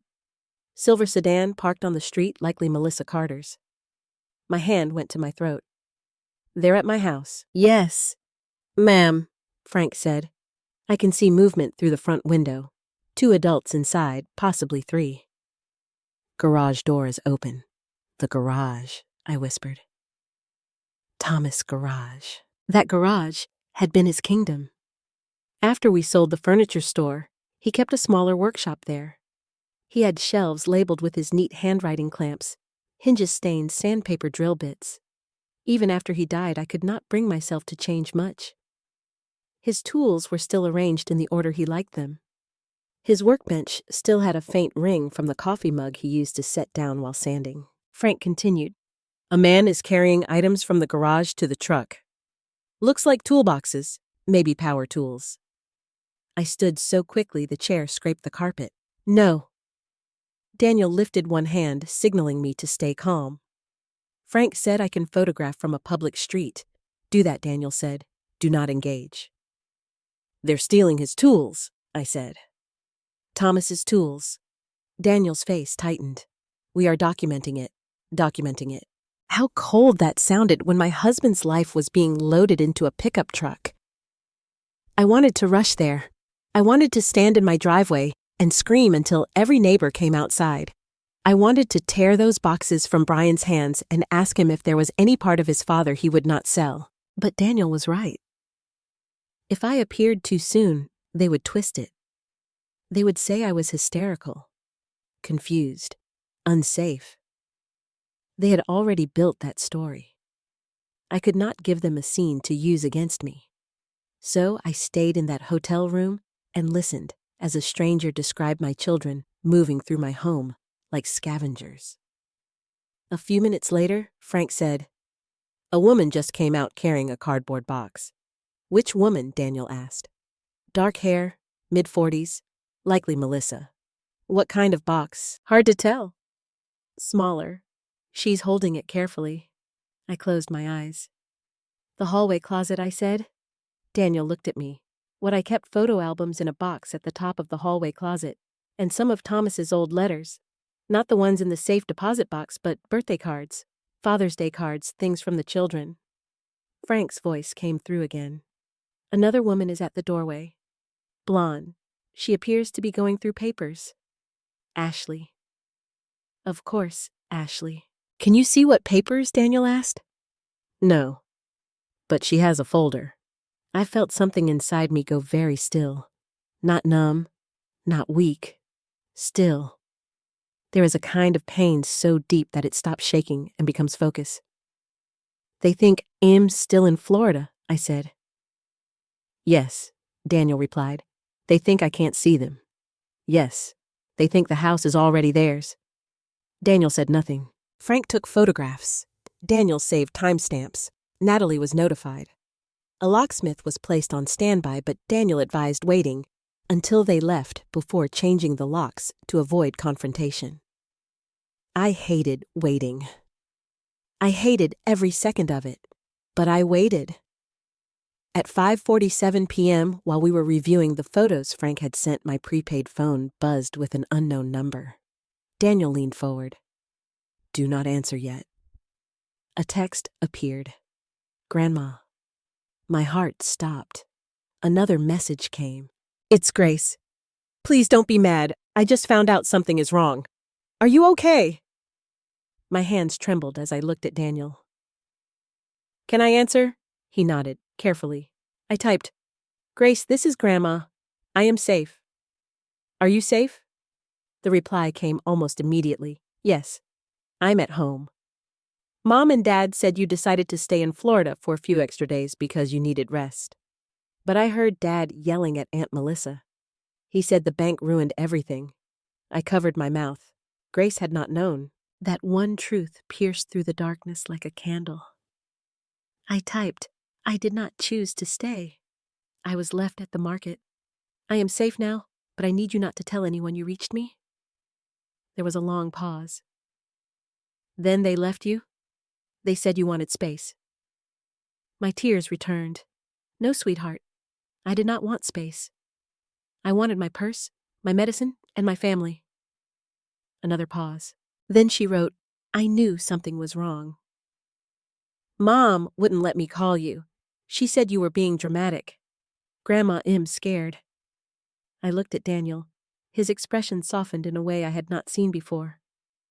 I typed, "Do not argue with them. Do not confront them. Just stay quiet and safe. I love you." Grace replied, "I love you too. I'm sorry." That apology broke my heart because it came from the only person who did not owe me one. That night after Daniel left, I stood at the hotel window and looked toward the dark shape of the city I had called home all my life. Somewhere beyond those streets was my house.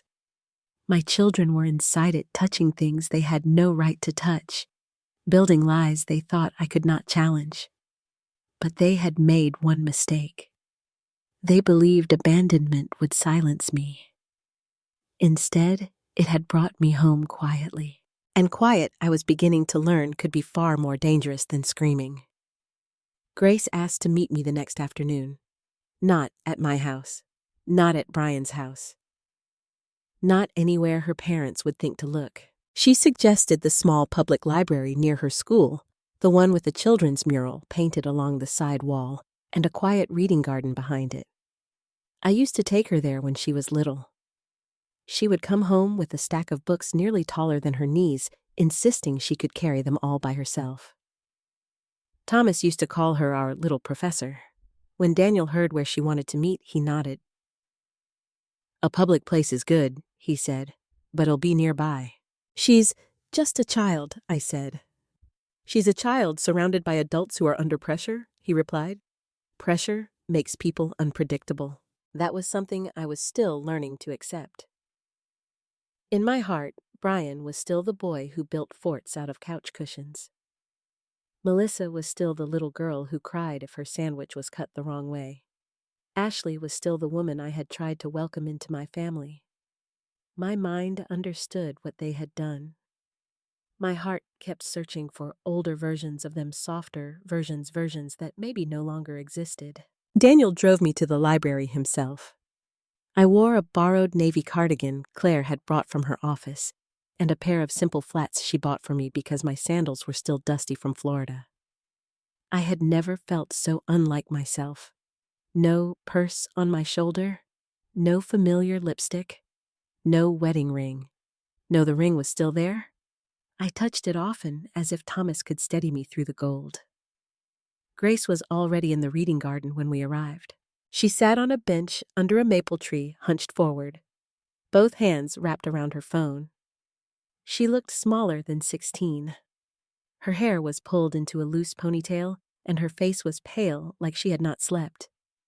When she saw me, she stood so fast, her phone nearly fell. "Grandma." That one word opened the ache in my chest.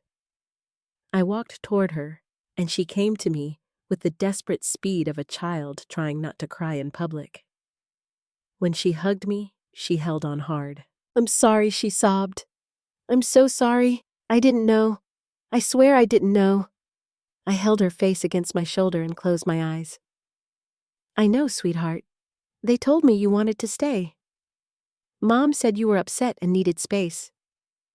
Dad said you were punishing everyone because of the bank. I didn't understand. I kept asking why you wouldn't answer me, and Mom said I needed to stop feeding into your drama." Her words came out in pieces broken by tears. I pulled back gently and wiped her cheeks with my thumb. "You did nothing wrong." "But I was there. You were lied to. I should have noticed." Grace adults are very good at making children doubt what they see. She looked at me, then really looked as if she needed proof I was real and safe. "Did you have your medicine now?" Her face crumpled again. "But I'm all right now," I said quickly. "Carol helped me. Natalie helped me. Daniel helped me." Grace sat down slowly, and I sat beside her. Daniel stayed near the library entrance far enough not to intrude close enough to protect us. I hated that my life now required witnesses, but I was grateful he was there. Grace stared at her hands. "They're saying you're confused." "I know. Dad said you've been different since Grandpa died. Aunt Melissa said you don't remember conversations. Mom said you make promises and then deny them." Each sentence felt like a stone placed on my chest. "They're building a story," I said. Grace nodded, tears shining again. "I think they were building it before Florida." I turned toward her. "What do you mean?" She swallowed. "I heard things." The garden seemed to go very still around us. Somewhere inside the library, a printer clicked. A bird hopped along the edge of the walkway. The world kept offering tiny, ordinary sounds, while my granddaughter prepared to hand me another piece of devastation. At first, I thought it was just money stuff, she said. "Dad was always mad about money. He said you were sitting on funds while his business was drowning. Mom said that wasn't fair because family money should help family." Your mother said that. Grace nodded. She said if you left everything to them eventually, then helping now was just common sense. I closed my eyes for a second. Eventually. As if my death was not a tragedy, but a scheduling issue. Grace continued, her voice quieter. "Then one night I came downstairs because I heard Dad arguing with Aunt Melissa. Mom was at the kitchen table with papers. Dad said, 'Once the bank clears it, she won't be able to stop us.' Aunt Melissa said, 'Only if Natalie doesn't make a fuss.' There was Natalie's name again. My hands turned cold. 'What papers?' I asked. 'I don't know all of them.' Some looked like forms. Mom had sticky notes on them. She kept saying the signature had to look natural. For a moment, I could not hear anything but my own heartbeat. Ashley, the quiet one, the organized one, the one who smiled with her mouth and watched with her eyes. Grace looked terrified by what she had said. "Grandma, I didn't understand then. I thought maybe they were getting something ready for you to sign." "Did you see me sign anything?" "No, never." I nodded slowly. "That matters." Grace took a shaky breath. "There's more." I braced myself. "After you said no to Dad's loan, he was furious. He said you cared more about your lawyer than your own son. Aunt Melissa said maybe you were getting too old to handle decisions. Mom said if she fights, we say she's declining. Everyone will believe it. She's been emotional since Thomas." The use of Thomas's name in Ashley's mouth made something fierce rise inside me. My grief had been sacred, private, earned through love. They had tried to turn it into a weapon. Grace whispered. I hated hearing them talk like that. "Why didn't you tell me?" The question came out softer than I expected, but Grace flinched anyway. "I was scared," she said. "Dad gets so angry, and Mom said if I repeated adult conversations, I'd be hurting the family. She said you were generous but manipulative. She said you used money to make everyone feel guilty." I looked away because I did not want Grace to see what those words did to me. Manipulative. I had paid bills I did not create. I had given when I should have rested. I had emptied parts of my future to protect theirs. And somehow, in their version of the story, I had become the villain because I finally hesitated. Grace reached into her backpack. "I have something." She pulled out a folded envelope first. Inside were printed screenshots, family group messages. Most were ordinary at a glance, but some made my stomach twist. "Melissa, Mom is asking too many questions." "Brian, keep her focused on the trip. Ashley, make sure her purse stays in the van. Melissa, Grace is suspicious. Ashley, she is a kid. I'll handle her." My fingers trembled as I read. Then Grace unlocked her phone. "I also recorded them once," she said. "I know maybe I shouldn't have, but they were talking about you and I felt sick." She pressed play. At first there was only muffled sound, a chair scraping. Brian's voice came through angry and low. She won't be able to stop anything once it's in motion, Melissa answered. You better be right, because if Mom finds out we push this too hard, she'll run straight to Daniel. Ashley's voice followed calmer than both of theirs.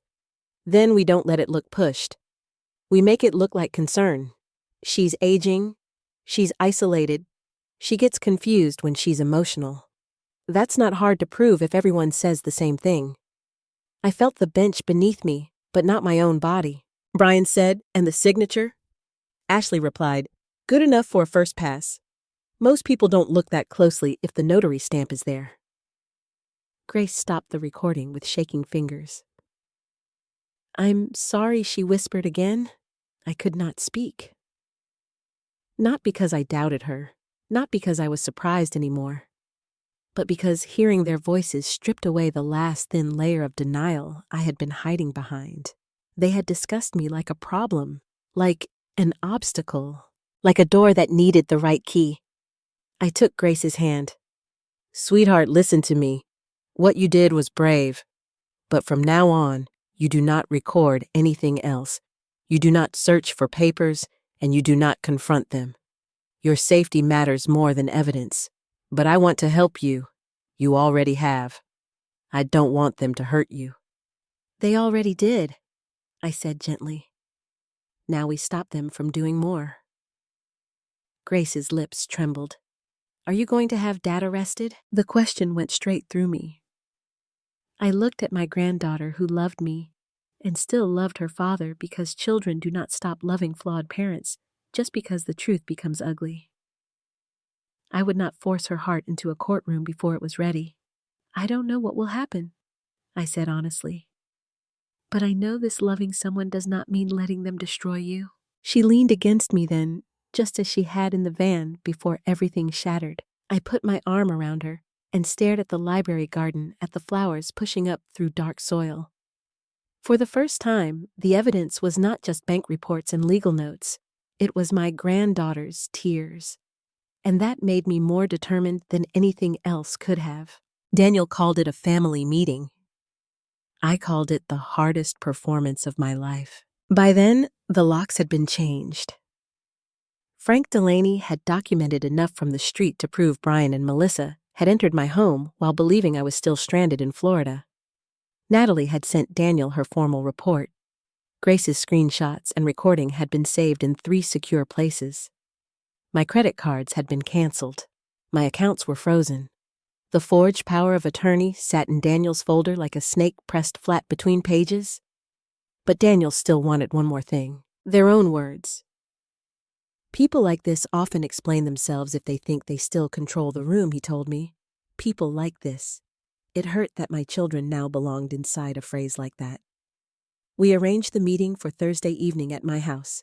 Daniel advised me to invite them calmly without accusation. I sent one text to Brian and one to Melissa. I am home. We need to talk as a family. I want to understand what happened and avoid making this worse. Brian responded within 3 minutes. Finally, Melissa replied with a longer message full of concern, as if she had not blocked me while I stood alone in a Florida parking lot. Mom, we've been worried sick. This whole situation has gotten so out of hand. I'm glad you're ready to talk like adults. Like adults. I almost threw the phone across the room. Instead, I handed it to Daniel. Good, he said. They believe you're looking for peace. I am, I replied, just not the kind they mean. That evening, I prepared the house the way I would have prepared it for a holiday dinner years ago. I wiped the kitchen counters. I straightened the pillows on the sofa. I made coffee, though my hands shook when I measured the grounds.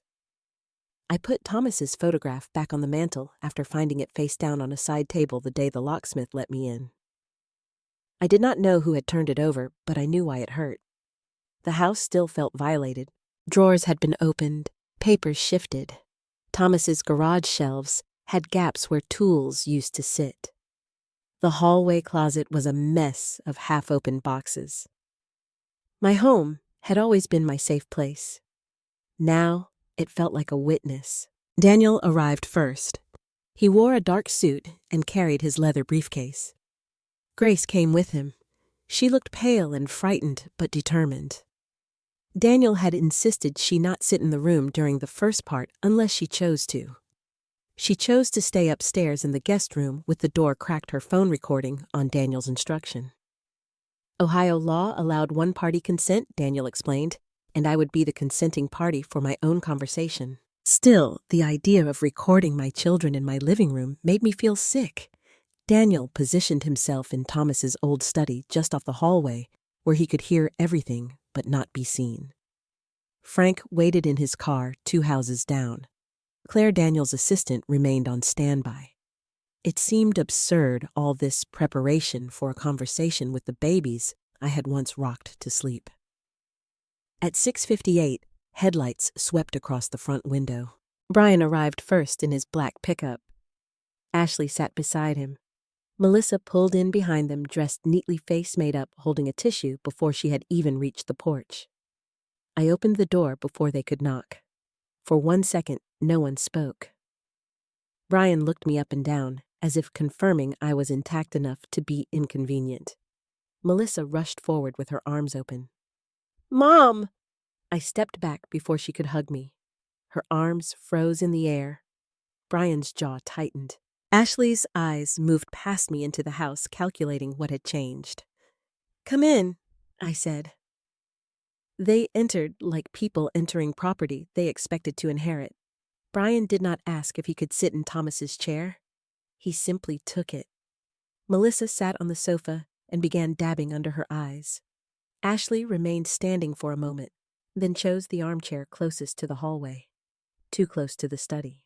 I moved to the straight-backed chair across from them. I had chosen it deliberately. It was not the most comfortable chair, but it forced me to sit upright.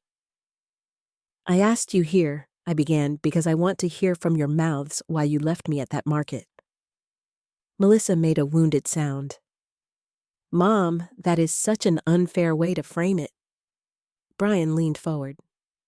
"We didn't leave you. You walked off." I stared at him. I walked into a postcard shop. "For too long," he said. "Long enough for you to drive away with my purse?" Ashley folded her hands. Kimberly, emotions were high. Everyone was tired. You had been difficult since we arrived. Difficult. There it was, the first brick in the wall they had built. I had been difficult because I needed restroom stops, because I asked why my card was being charged, because I wondered why my bank manager's name came up in a hotel room. Brian's eyes flashed. Melissa spoke quickly. "You see, this is what we mean. You connect things that aren't connected." I kept my voice level, then explained them to me. Silence. For the first time, they seemed uncertain. I turned to Brian. "You texted me. You always wanted to prove you were independent. Figure it out." "What did you mean?" He looked away. I was angry. "Angry enough to leave your mother without medication?" "We didn't know your medication was in the purse," Ashley said. I looked at her. "You looked in my purse the night before?" Her face stiffened. "I was trying to help." "Help with what? With keeping the track of your things," she said. "You had been misplacing things." "No, Ashley. You had been telling people I misplaced things." Melissa's tissue stopped moving. Brian stood halfway, then sat again. "This is exactly why we were worried. You're turning this into some conspiracy. Aren't you the one who went to my bank while I was in Florida?" His face flushed. Melissa began crying louder. "We were trying to protect you." I turned to her. "From whom? From yourself," she said, then seemed to regret it. The room went very quiet. I heard the faintest creak from upstairs. "Grace." I kept my eyes on Melissa. "Say that again." She shook her head. "Mom, you've been lonely. Emotional? Since Dad died, you haven't been the same?" "No one is the same after losing a husband." Brian pointed at me. "Exactly. That's what we've been saying. You don't see how vulnerable you are." Daniel gets in your ear. "Natalie acts like she owns your accounts, and suddenly your own children are treated like criminals. You presented a power of attorney I never signed." Ashley's voice cut in smooth and cold. "It was prepared for your protection. prepared by whom she did not answer. Brian snapped. It doesn't matter. We were doing what had to be done. For my savings, for the family, he said. Do you know how selfish it looks to sit on money while your son's business collapses? There it was. Not concern. Resentment. Melissa leaned toward me. You always made us feel guilty for needing help. I helped you for years, and you made sure we knew it, she said, tears hardening into anger. Saint Kimberly. Poor widow Kimberly. Everybody praised Mom because she paid a bill. The words struck me, but I did not let them show. Ashley added, No one wanted to hurt you, but sometimes older parents force adult children to step in. By abandoning them out of state, Brian's control slipped. You needed a lesson, he said. My heart stopped. He kept going, not seeing the trap beneath his own feet. You walk around acting like nobody can tell you anything. You embarrassed me over that loan. You treated me like some stranger trying to scam you. So yes, we left you for a few hours. For your own good, so you could understand what independence actually feels like.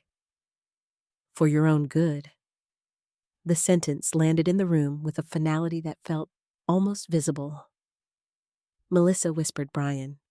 Ashley's eyes went to the hallway. I sat perfectly still. Upstairs, I knew Grace's phone was recording. In the study, I knew Daniel was listening.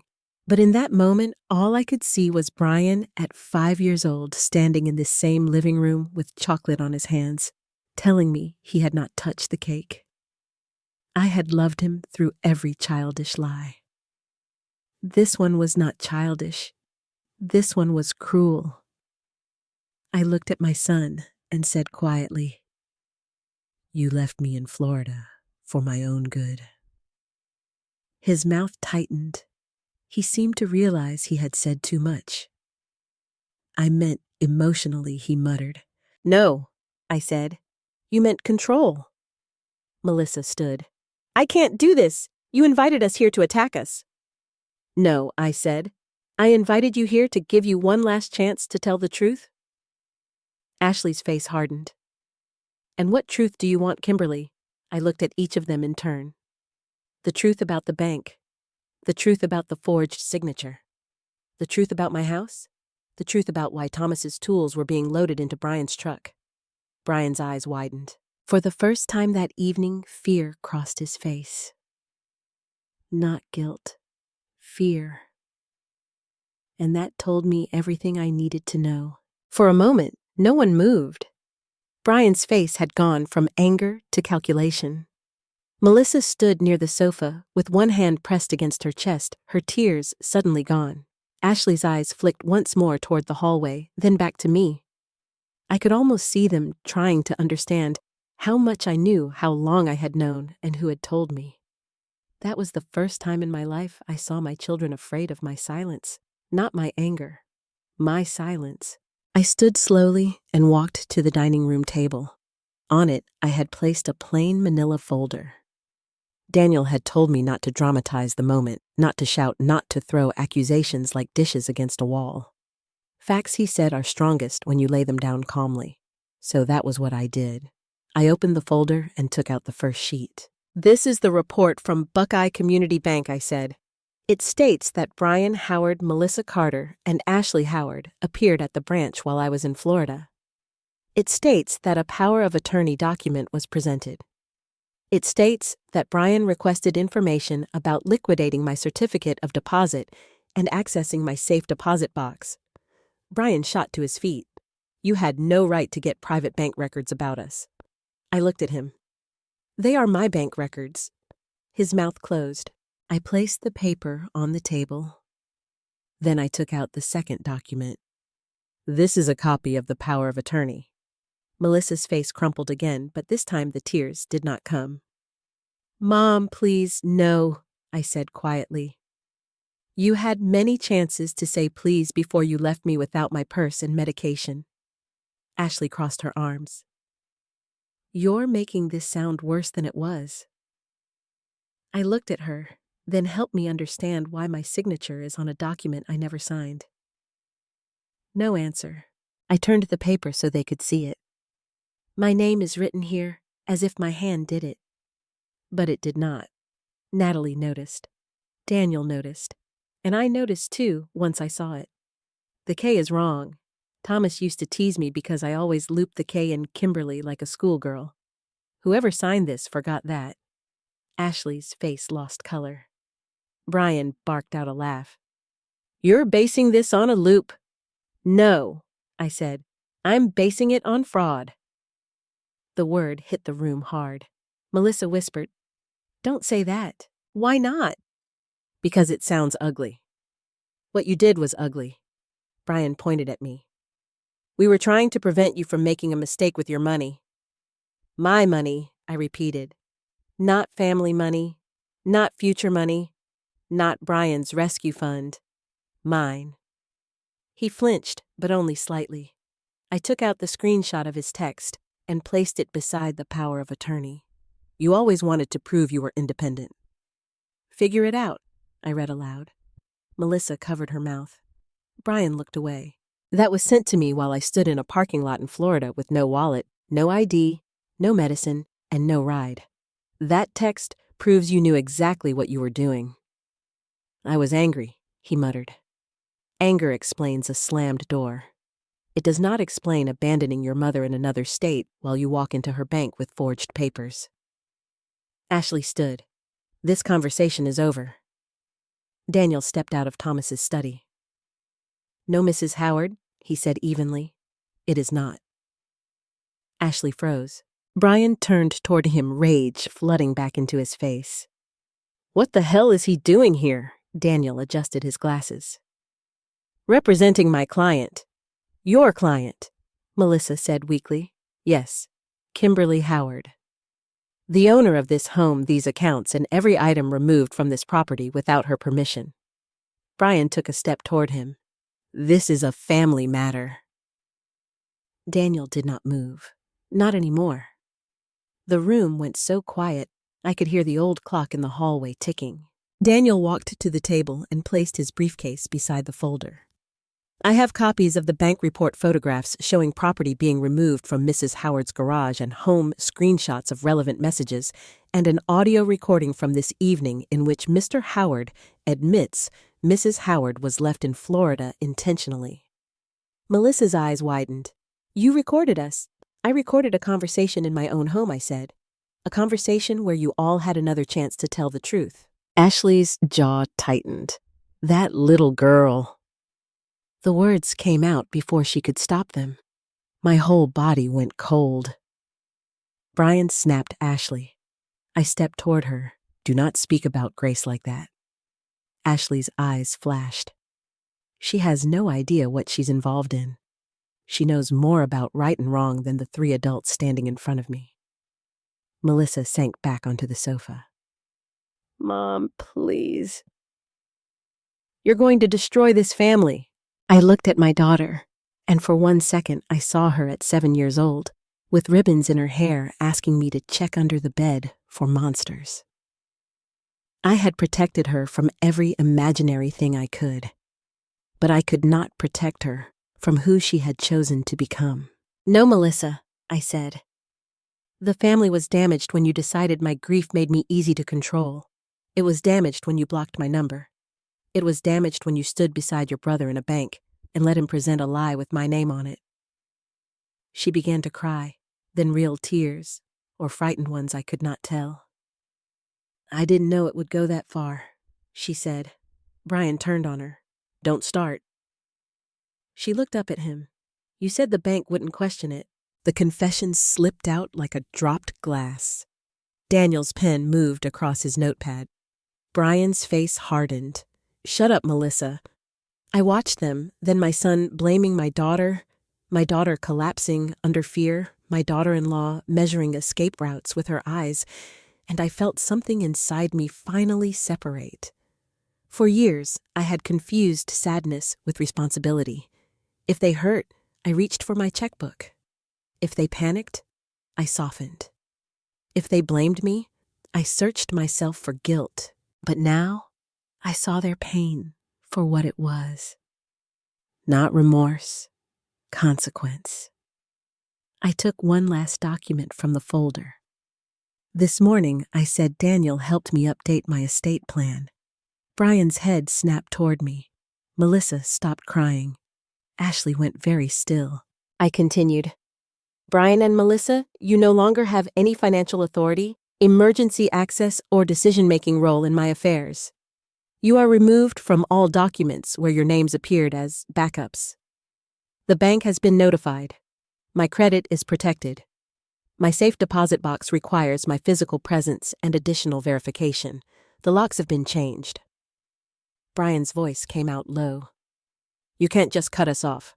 I already have. I'm your son. And I am your mother, I said. Not your lender, not your collateral, not your retirement plan. He stepped closer.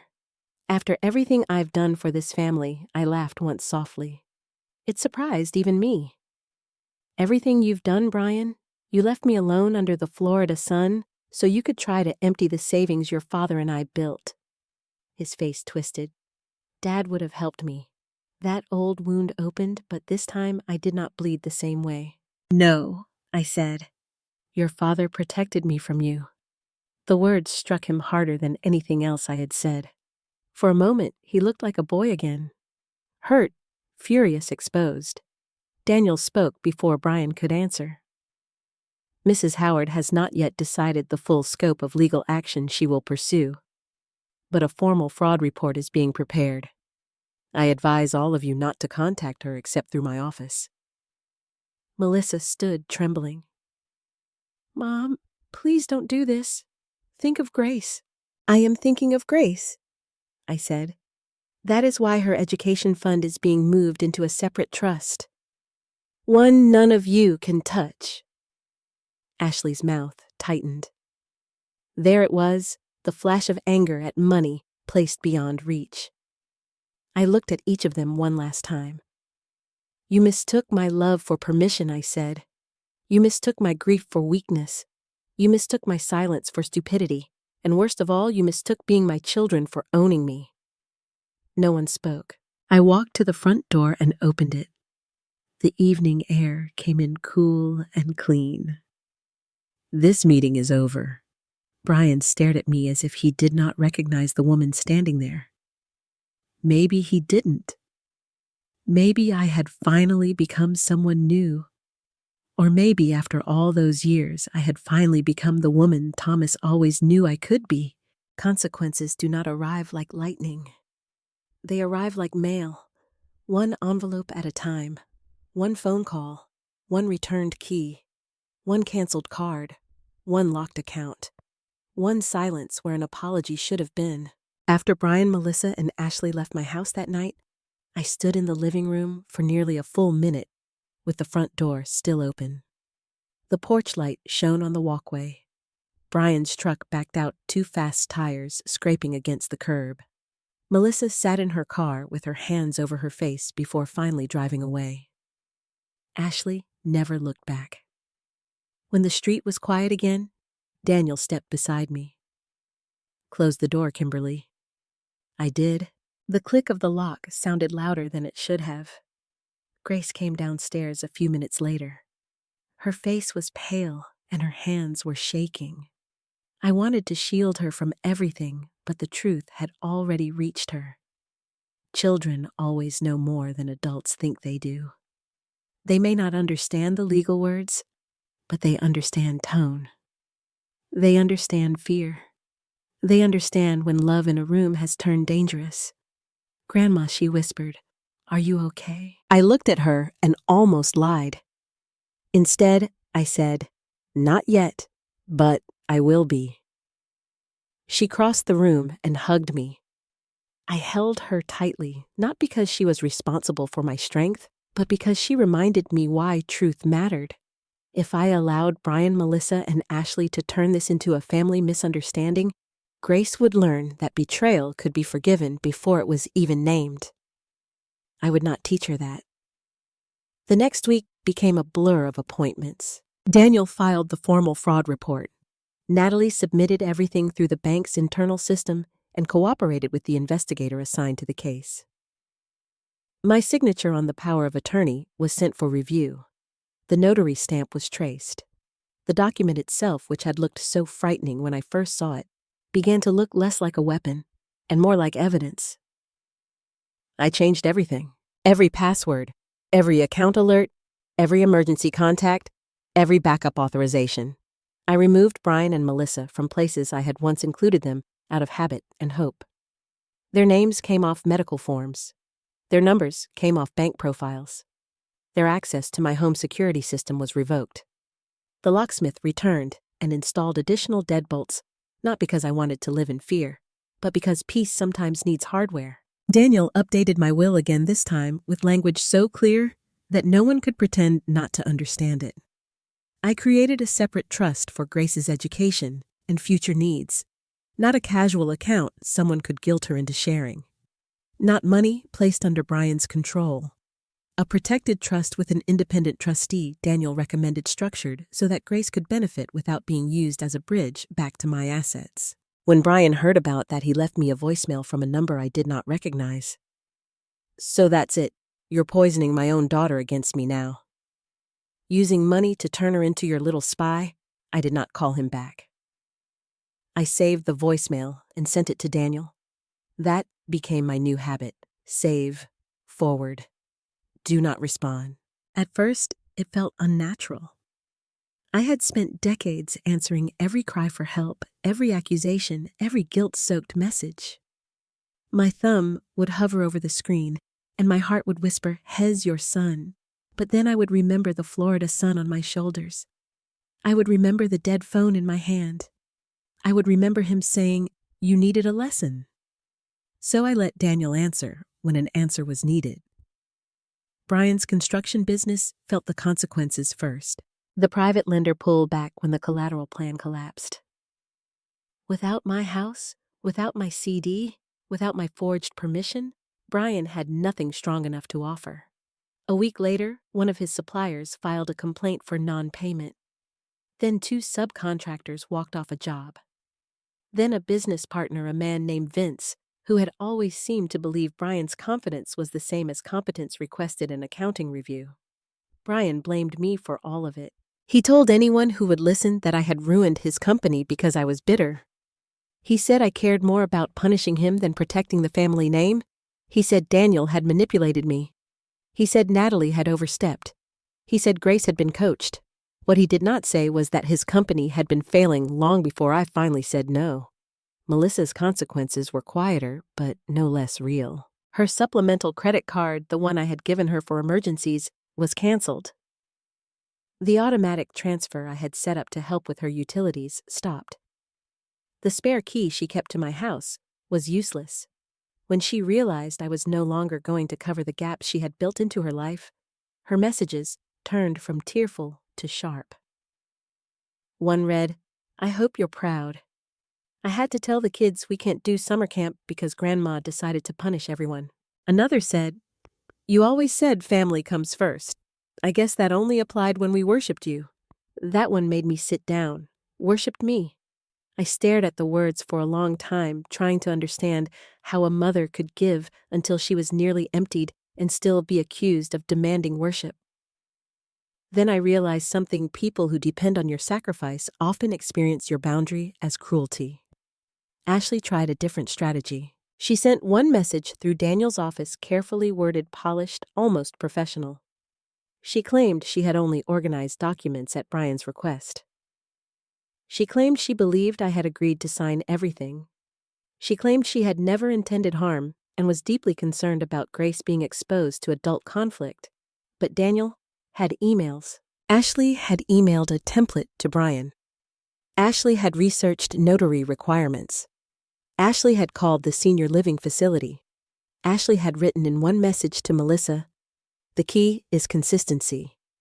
We all have to use the same language about her being overwhelmed." When Daniel showed me that line, I felt sick. Consistency. That was what they had tried to build around me. Not truth. Consistency. A lie repeated by enough people can begin to sound like concern. Then came the relatives. At first, I expected shock. I expected outrage on my behalf. I expected someone to say Kimberly what they did was unforgivable. A few did. My cousin Elaine called from Columbus and cried with me for nearly an hour.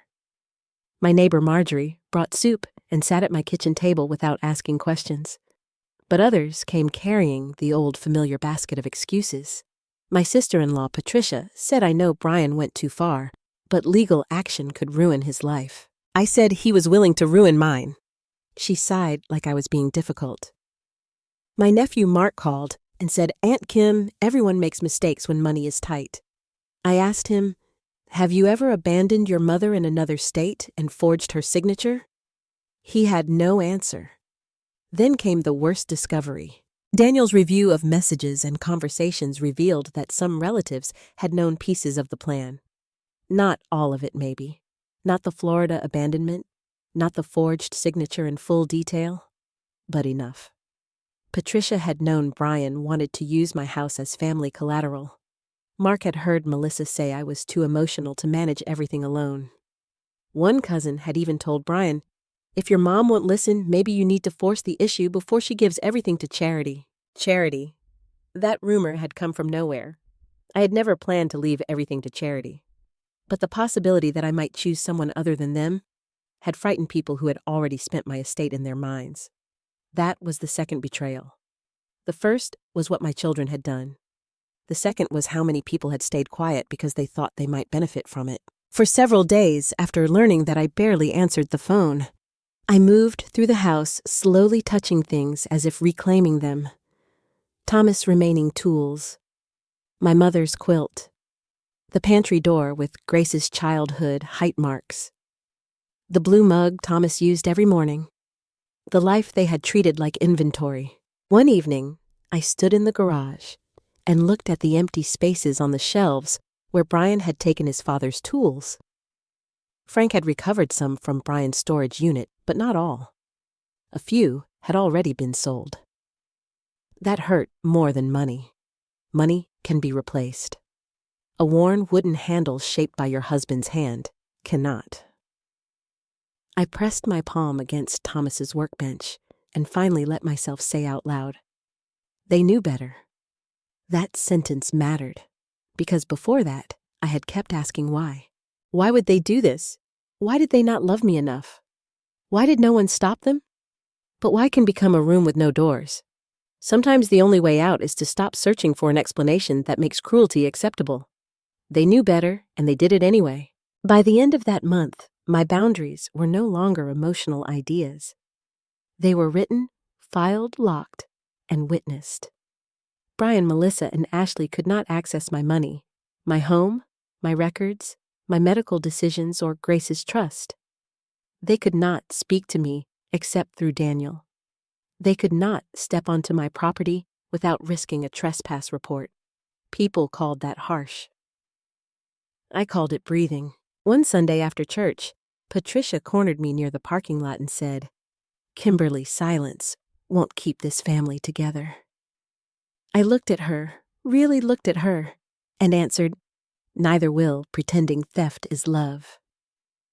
She turned red and walked away. For the first time in my life, I did not chase after someone to soften the truth. I simply got in my car, drove home, and locked my own front door behind me. Not because I hated them, because I had finally learned that protecting myself was not revenge, it was survival. For the first few weeks after everything happened, peace felt like punishment.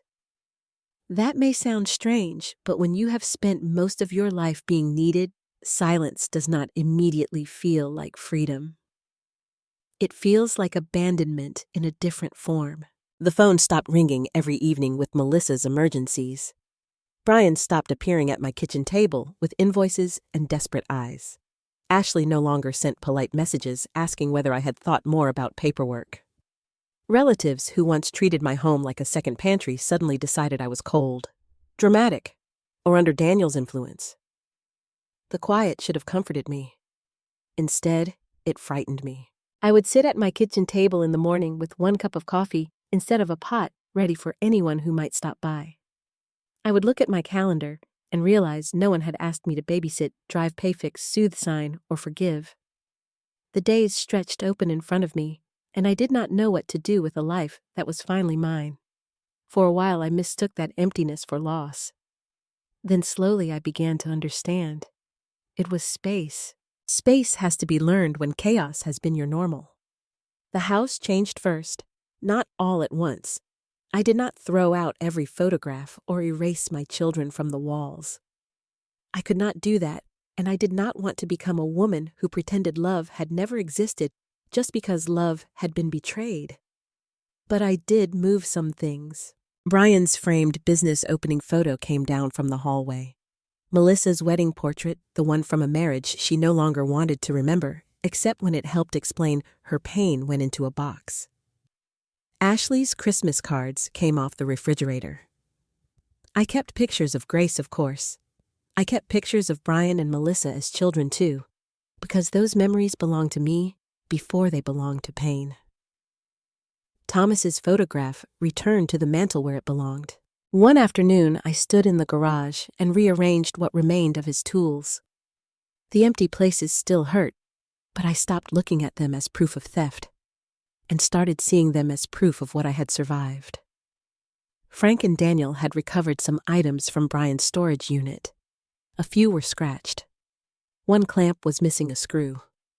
Thomas's favorite handplane was gone forever. I cried over that handplane. Then I bought a small wooden shelf and placed the tools we recovered on it with a little brass label that read, "Thomas Howard, built with care." It made the garage feel less like a crime scene and more like a memorial. Grace came by every Saturday. At first, Brian objected. Then Ashley objected. Then Melissa somehow had an opinion too. Daniel made it clear that as long as Grace wanted contact with me, and there was no court order preventing it, no one would be allowed to use her as punishment. Grace's visits were simple. We baked banana bread. We watched old movies. We planted herbs in small pots by the kitchen window. Sometimes she did homework at my dining room table while I read beside her. We did not spend every visit talking about what happened. That was important.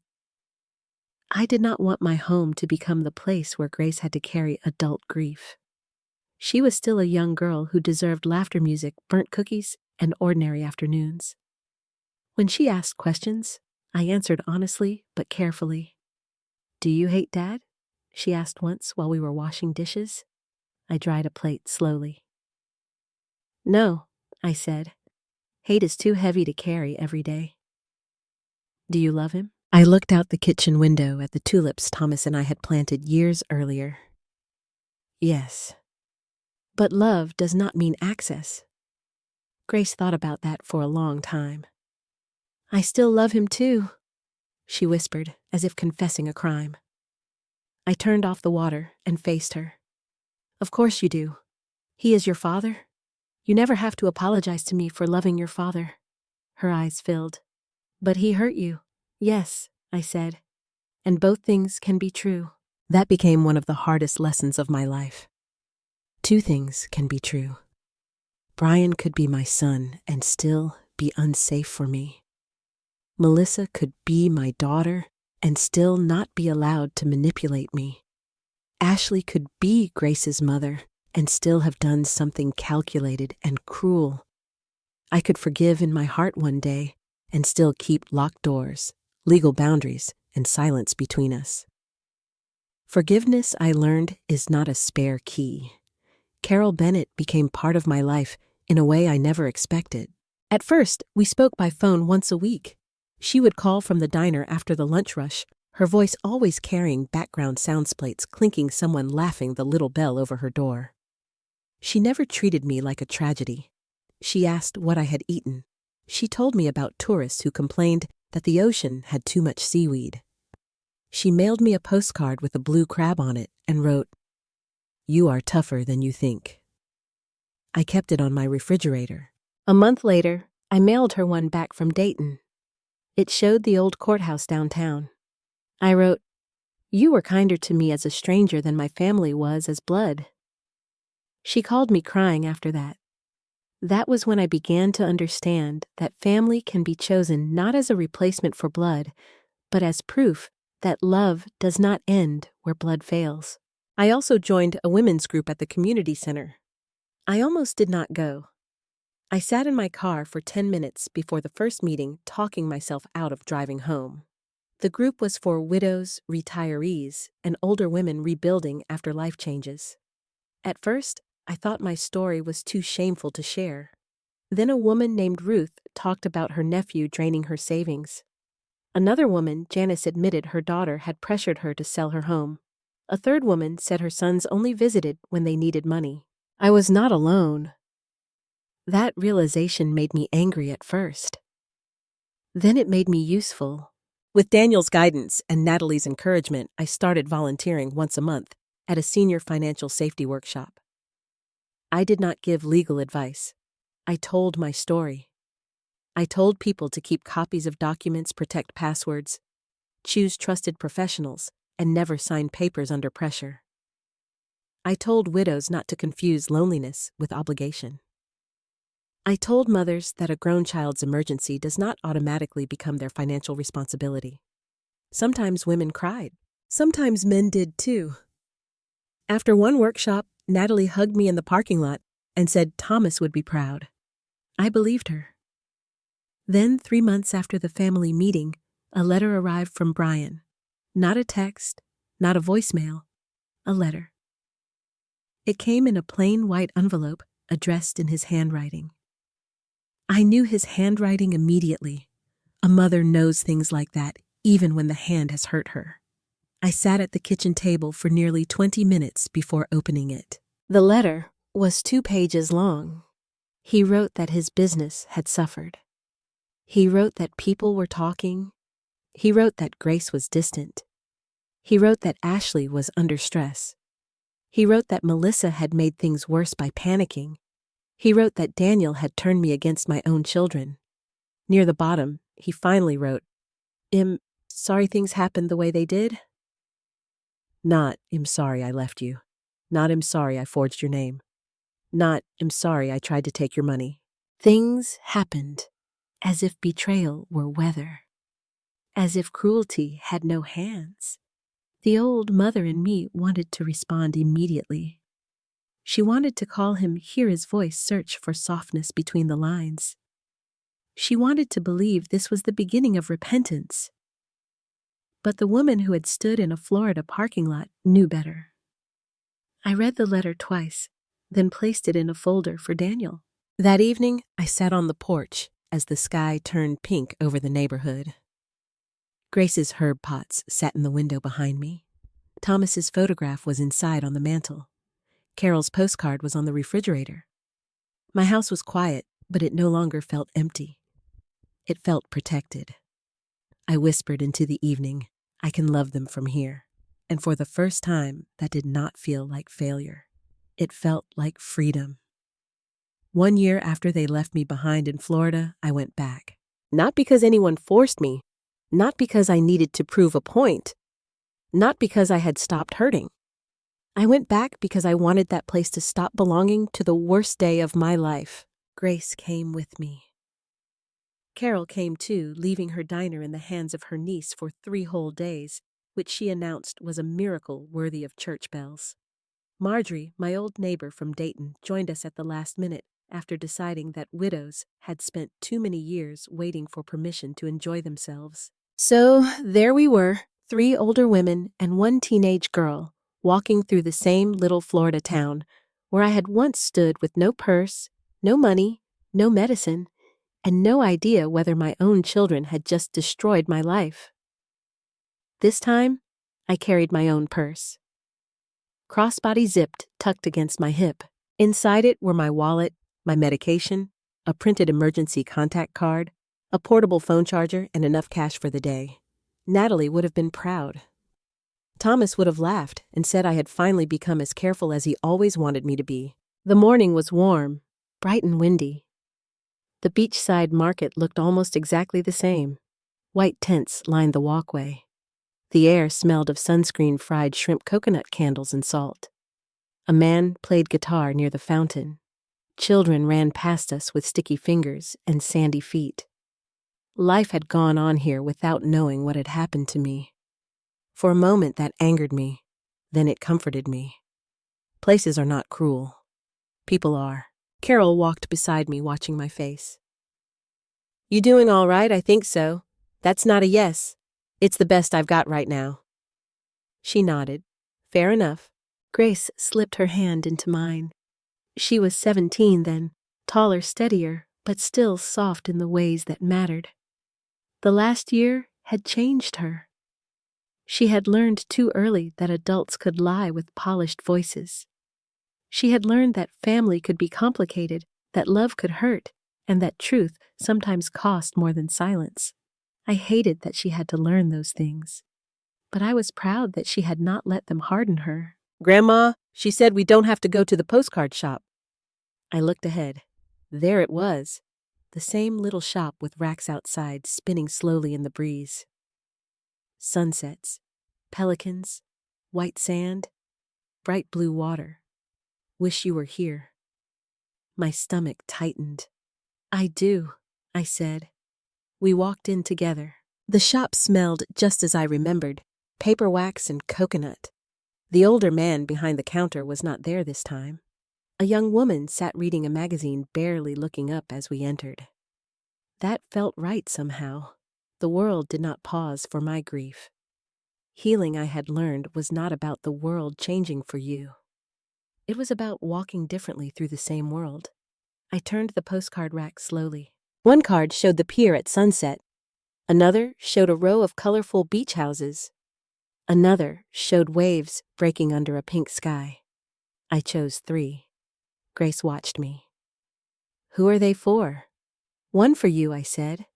One for Thomas, and one for me. For you. Yes. She smiled a little. What are you going to write to yourself? I don't know yet. At the counter, I paid with my own money. Such a small thing, but my hand was steady when I opened my wallet. No one stood over me. No one rushed me. No one said I had forgotten anything. No one treated my independence like an insult. Outside, we found a bench facing the water. Carol and Marjorie went to buy lemonade, giving Grace and me a few quiet minutes. I held the postcards on my lap and looked toward the parking lot. The space where the van had disappeared was filled now by a white SUV with a family unloading beach toys. A little boy dropped a plastic shovel and burst into tears. His father picked it up, brushed off the sand, and handed it back. Such a simple kindness. My eyes filled. Grace noticed. It still hurts. Yes, I said. It still hurts. I wish it didn't. So do I. She leaned against my shoulder. Do you miss them? That question had followed me for a year, though few people were brave enough to ask it. Yes, I said honestly. I miss who I thought they were. I miss who they were when they were little. I miss the family I kept trying to believe we could become. Do you think Dad is sorry I looked at the ocean for a long moment? Brian had sent 3 more letters through Daniel after the first one. The last had come closest to an apology, but even that one circled around his suffering more than my harm. Melissa had asked twice for a mediated meeting, but Daniel advised waiting until she could take responsibility without blaming Brian, Ashley, me, or money. Ashley had said nothing directly, which was probably the closest thing to wisdom she had shown. I think your father is sorry his life changed, I said. I don't yet know if he is sorry for what he did. Grace nodded slowly. It hurt her, but she understood. I still love him, she whispered. I know, and I love you. I know that too. Is that hard for you? I turned to her. No, sweetheart. Love is not a pie. You do not have to take a piece from one person to give it to another. She cried, then quietly. And I held her on that bench in the same town where I had once felt completely alone. The difference was almost too much to take in. Carol returned with lemonade and pretended not to see Grace, wiping her eyes. Marjorie handed me a pen from her purse. Write your postcards, she said, before the humidity curls them. The first one I wrote was to Thomas. Tom, you were right about paperwork. You were right about being careful. But I hope you also know I was right about love being worth giving. I just had to learn that love needs boundaries, or it becomes something other people can use against you. I miss you every day. I am still here. I am still standing. And yes, I finally keep my phone charged. I laughed through my tears at that last line. The second postcard was for Grace. My dear girl, courage is not always loud. Sometimes it is telling the truth with a shaking voice. Sometimes it is loving people without letting their wrong choices become yours. Never let anyone convince you that loyalty means silence. Your heart is good. Protect it. She read it beside me and cried again. The third postcard was for myself. I stared at it for a long time before writing. Kimberly, they left you behind, but they did not end you. They tried to take your money, your home, your voice, and your name. They failed. You are not just a mother. You are a woman. You are not just a widow. You are alive. The day they abandoned you did not become the day you disappeared. It became the day you came back to yourself. When I finished, the ocean blurred in front of me. Carol placed her hand over mine. That one's my favorite. I think it's mine too. Later that evening, we walked down to the beach. Grace kicked off her sandals and ran ahead toward the water. Carol and Marjorie argued about whether the sunset looked more orange or peach. I stood at the edge of the tide and let the waves wash over my feet. For most of my life, I had believed being a good mother meant being endlessly available. Endless patience, endless help, endless forgiveness. But endless giving does not create love in people determined to take. It only gives them more to take. I was still a mother. I was still a grandmother. I still believed in kindness. But I no longer believed kindness required me to be unprotected. The sun lowered over the water, spreading gold across the waves. For a moment, I felt Thomas near me, no, as a voice warning me this time, but as a warmth at my side. I looked at the horizon and whispered, I made it. The wind lifted my hair. Behind me, Grace called, Grandma, come here. The water's warm, I turned toward her voice. Not away from the past exactly, just toward the life still waiting for me. And this time, when I walked across that sand, I was not following anyone who might leave me behind. I was choosing where I wanted to go. Lessons and message. What happened to me taught me something I wish I had understood much earlier. Love without boundaries can become a doorway for people who feel entitled to walk through your life and take whatever they want. A mother's love is powerful, but it is not supposed to be a blank check. It is not supposed to cost her dignity, safety, home voice, or future.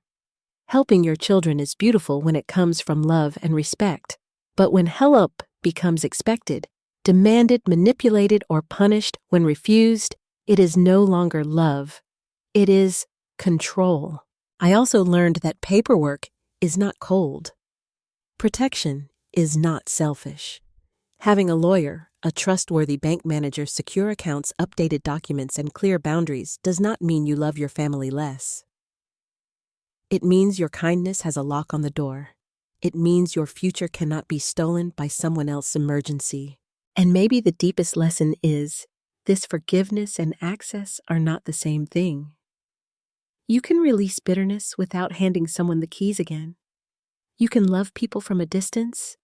You can pray for them, hope they change, and still say, you may not harm me anymore. Real family is not always the people who share your blood. Sometimes it is the bank manager who listens, the lawyer who believes you, the diner owner who gives you water when your own children leave you thirsty, the granddaughter who tells the truth even when it scares her. If this story touched your heart, please tell me in the comments, would you forgive Brian and Melissa, or would you walk away for your own safety? Have you ever had to set a painful boundary with family? I would love to know where you are watching from and what time it is there. And if this story made you feel seen, please subscribe, and share it with someone who needs to remember that protecting yourself is not revenge. Sometimes it is the first step back to your own life.